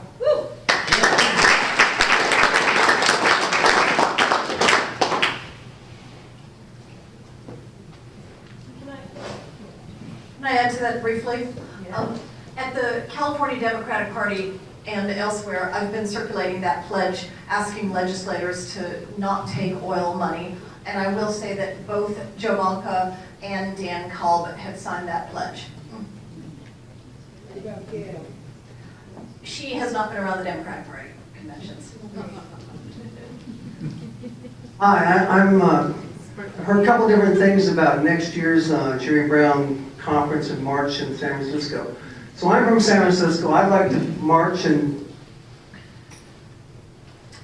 delegitimize Jerry Brown in San Francisco, but I hear other people want to only ignore him and march in Oakland. What's the logic between these two positions? My thinking on this, and I am not in the Bay Area, I cannot make your decisions for you. Yes. But I would think that if you march in San Francisco, he will show up. He will try to co-opt your march. He will show up as politicians have done in the past repeatedly at your marches. And there will be a number of people who will show up believing that it is a generic climate march, not sure if they are supporting Jerry Brown or opposing Jerry Brown, your basic bystander, vaguely climate, light green kind of person. I know, you got a few of those left in the Bay Area, right? I would think that if you march in Oakland or in Richmond or in some place that is actually suffering from pollution right now, you would do a much better job of demonstrating that Jerry Brown is out of touch with ordinary citizens in this state. That's my thinking. But again, I am not a planner of the march, and I would encourage you to make your own decisions. And it's next September. I believe this conference is next September 18th. Thank you.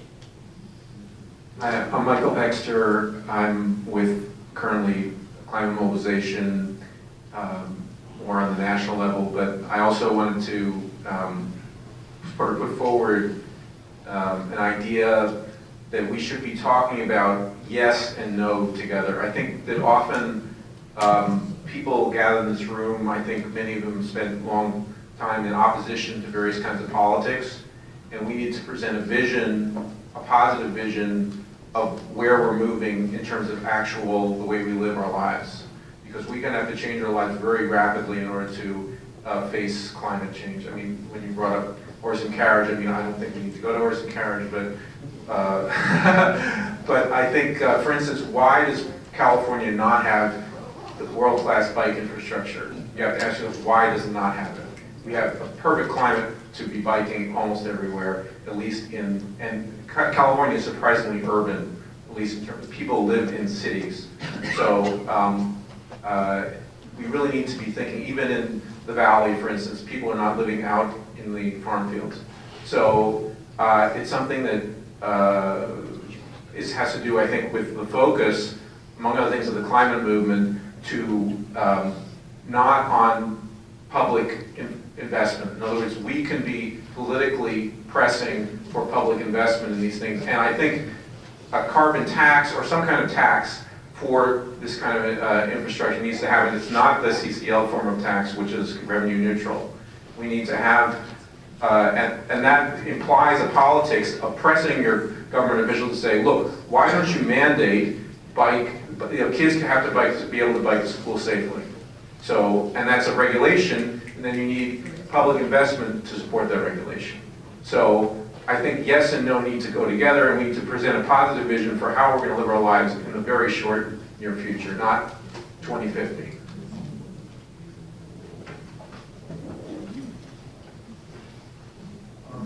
My name is Steve Bloom, and I'm a local person here, sort of a independent activist, and I wanted to mention the elephant in the room. And the elephant in the room is what a lot of scientists working around the world have come up with in terms of carbon budgets for us to avoid dangerous climate change.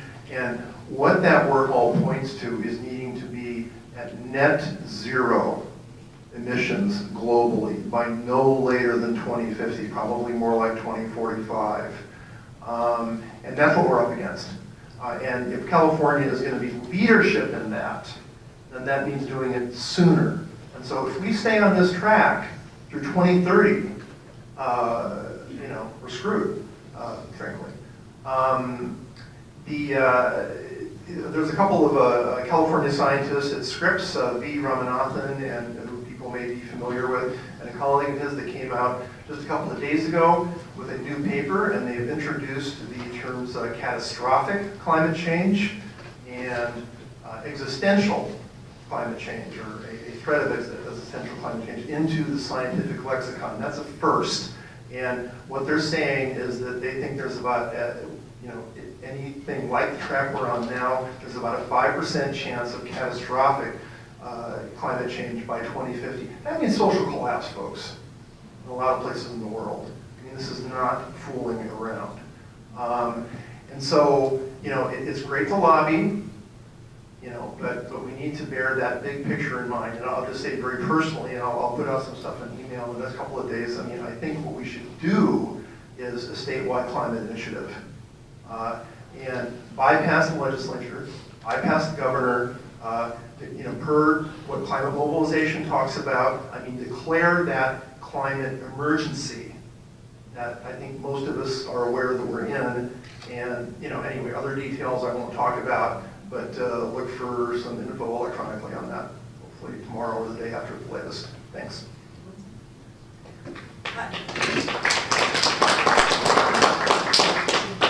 Hard truth.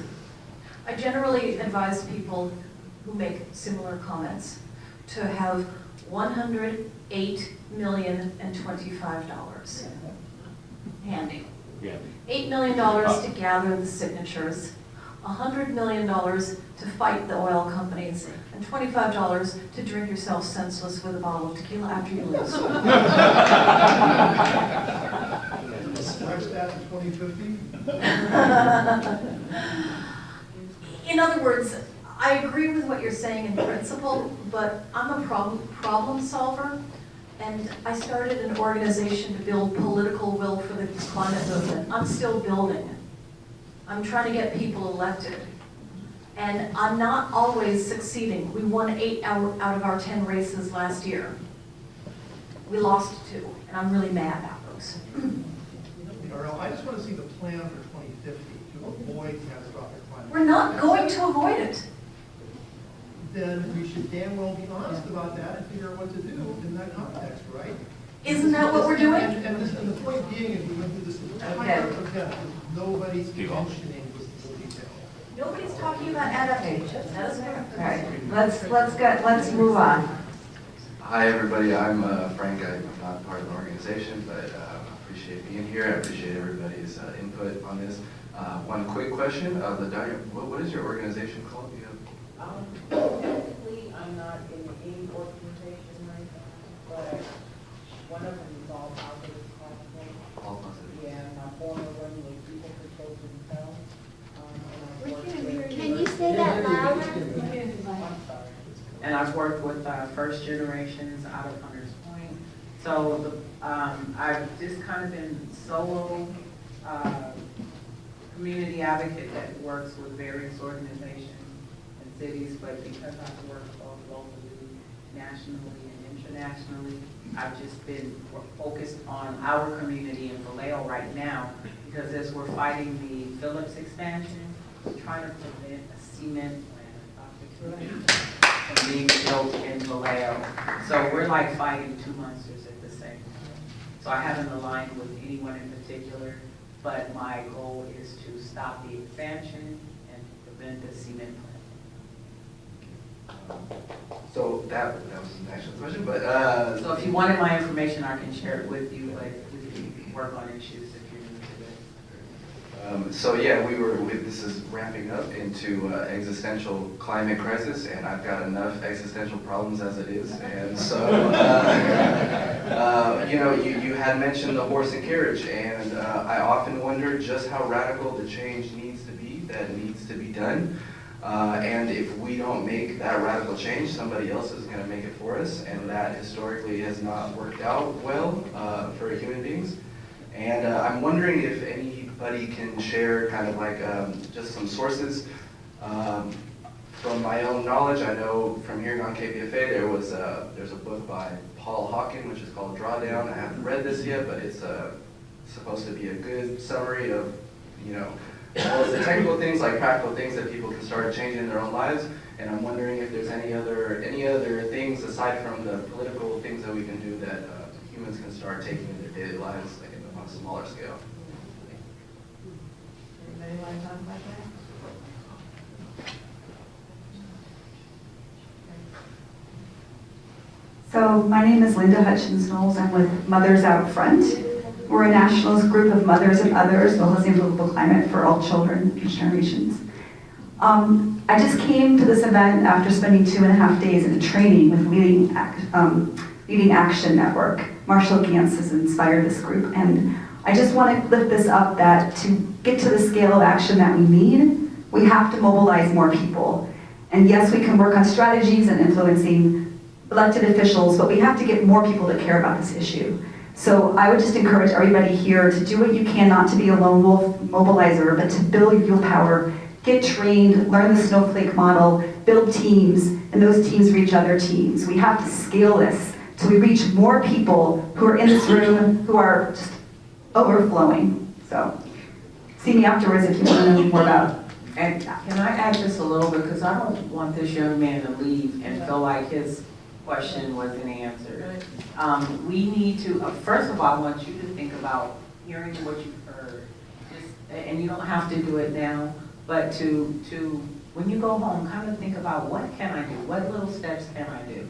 I know for me, I drive a big truck, and I started parking it more. Realistically, I can't get rid of it because I got 6 kids, so I need a big truck to tow folks around, but we have downsized with smaller vehicles, just trying to take some steps, and I don't want to call them baby steps, because if we can take giant steps, let's take those as well. But we can start bicycling more, we can use a car less, we can walk to the store as opposed to driving if it's within range. We need to start with some realistic steps, and then joining in with the coalitions to come together with some bigger ideas of what we can or cannot do. But I don't believe there's nothing we cannot do. I think we just have to start thinking about the positives of what we can do. I just want to throw in, the Hawken book is very good. All right, we're going to just start wrapping it up, maybe like 2 more questions.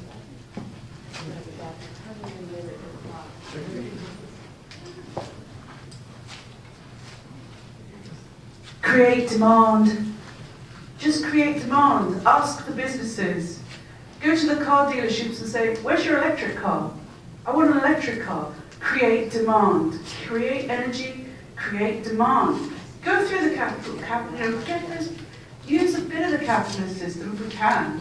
Create demand. Keep asking them. Tell your neighbors. Do you know about your MCE community choice for electricity generation through solar power? Ask them to just go and ask about it. Ask, keep telling people. Just create demand. Just get one more Okay. We've been talking a lot about political activism, but I also want to make a pitch for people in the audience or a lot of us here who have young people in terms of business and investments and entrepreneurs. We can also invest and buy our way out of this problem. Yesterday I heard a comment about if there's two alleys and one is full of pollution and one is full of hope, if you throw the bone down the proper way, that's where the money's going to flow. So that I don't think it's just all us in political activism, and it means helping business and business people and people involved in the economy to be aware that there is a demand and that there are a lot of other choices and inventions, and there are a lot of people working on these things, but I think that's also, for me, gives me a lot of hope. Okay, I think we have to cut it off because we got to get out of here. But before we leave, we have two quick announcements about, let me just say again, I hope everybody leaves here with something in mind that they're going to do about these problems. We have our No Coal in Oakland campaign. There's going to be a rally on Tuesday at 4:30 at the Grand Lake Theater to rally support for the new bill in Congress to cut carbon down for like zero carbon emissions by whatever it is, 2035 or something. There's a lot of things around on the tables that you can look at. Also, I want you to encourage you not only to sign up for the Sunflower Alliance weekly announcement, which comes one email a week, no more, in your mailbox Monday morning. Don't just sign up for it, but open it, because there's seriously, it's a very comprehensive listing of a lot of stuff that's going on around climate and environmental justice in the Bay Area. You will be clued in if you open it every week. Also, we're going to have Sign up over here, right here. Sign up over there, right. Okay, before you leave, also, we have just a couple of very brief announcements about particular things that you can do to further these goals. 2 minutes. 2 minutes. So I just want to make a pitch that we're going to keep having these same fights. My name is David Braun. I'm one of the founders of Americans Against Fracking. I run a project here in California called Rootskeeper. We're going to be having these same fights until we get the oil money out of politics. That's the bottom line. Please pick up one of our fact sheets. It correlates, it just draws the connection between the $36 million that was spent by the oil industry in one legislative session, 2015-2016 year, and then what they're actually purchasing, which is essentially health impacts. We have state-sponsored science that says that fracking is a bad thing. It's going to contaminate our aquifers. We have state-sponsored science that says, lo and behold, living next to an oil well in Los Angeles where they're doing acidizing is bad for your health. We recommend putting in human health buffer zones. These buffer zones haven't been put in. We have the same study said, stop using oil wastewater to irrigate crops. It still is continuing. In fact, this past year, we tried to introduce a bill that would rein this practice in, and that would simply be consistent with what state scientists are saying, and we couldn't even get one of our liberal legislators to take the bill because they're afraid to take on the oil industry. I was here in Oakland at a town hall with Nancy Skinner and Tony Thurman, and they wouldn't even address the cap and trade issue. They wouldn't even address it with us in the room. It is now time that we start holding, and LaDonna, you're right, we need to stop being so nice. This is real, and if we can't get this done here in the Bay Area, if we can't get this done in California, there is no hope for this country. But we can get this done. You guys, we are the fighters that will get this done. I want to invite all of you guys to take part in the Oil Money Out. We are doing trainings to train people up on how to go into their legislators' offices and how to hold effective meetings. And I want to invite all of you to join us in setting up meetings with your legislators. We will get you trained on how to hold effective meetings. We will give you the hard science that we as taxpayers paid for, that made very clear determinations about what should happen with fracking, and I would love to have you involved. So please come see me. Oil Money Out. Oilmoneyout.com. Oilmoneyout.com. This is something we can do. This isn't like pie in the sky. Thank you. Bless you. Steve. All right, this is important. Just stay for another minute and listen to this. Okay, so we all know the refineries are the biggest industrial source of both greenhouse gases and the If you're going pollution to talk, please go outside. that's going to kill our communities.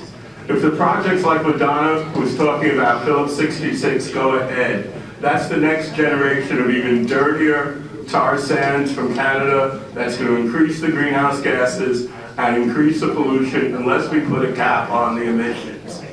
So this Wednesday, the September 20th, is the next meeting of the Bay Area Air Quality Management District, their board of directors.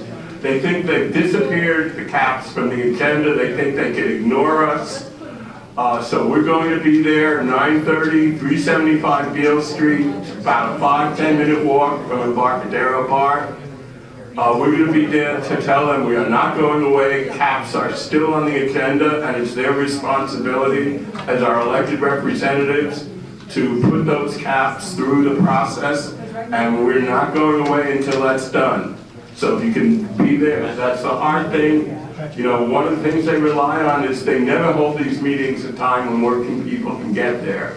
This is the morning and the whole day of, and so if you're not an old retired geek like me and many of my friends here, it's hard for you to get there. But if you can, if for some reason you can get away for some time this Wednesday, please come.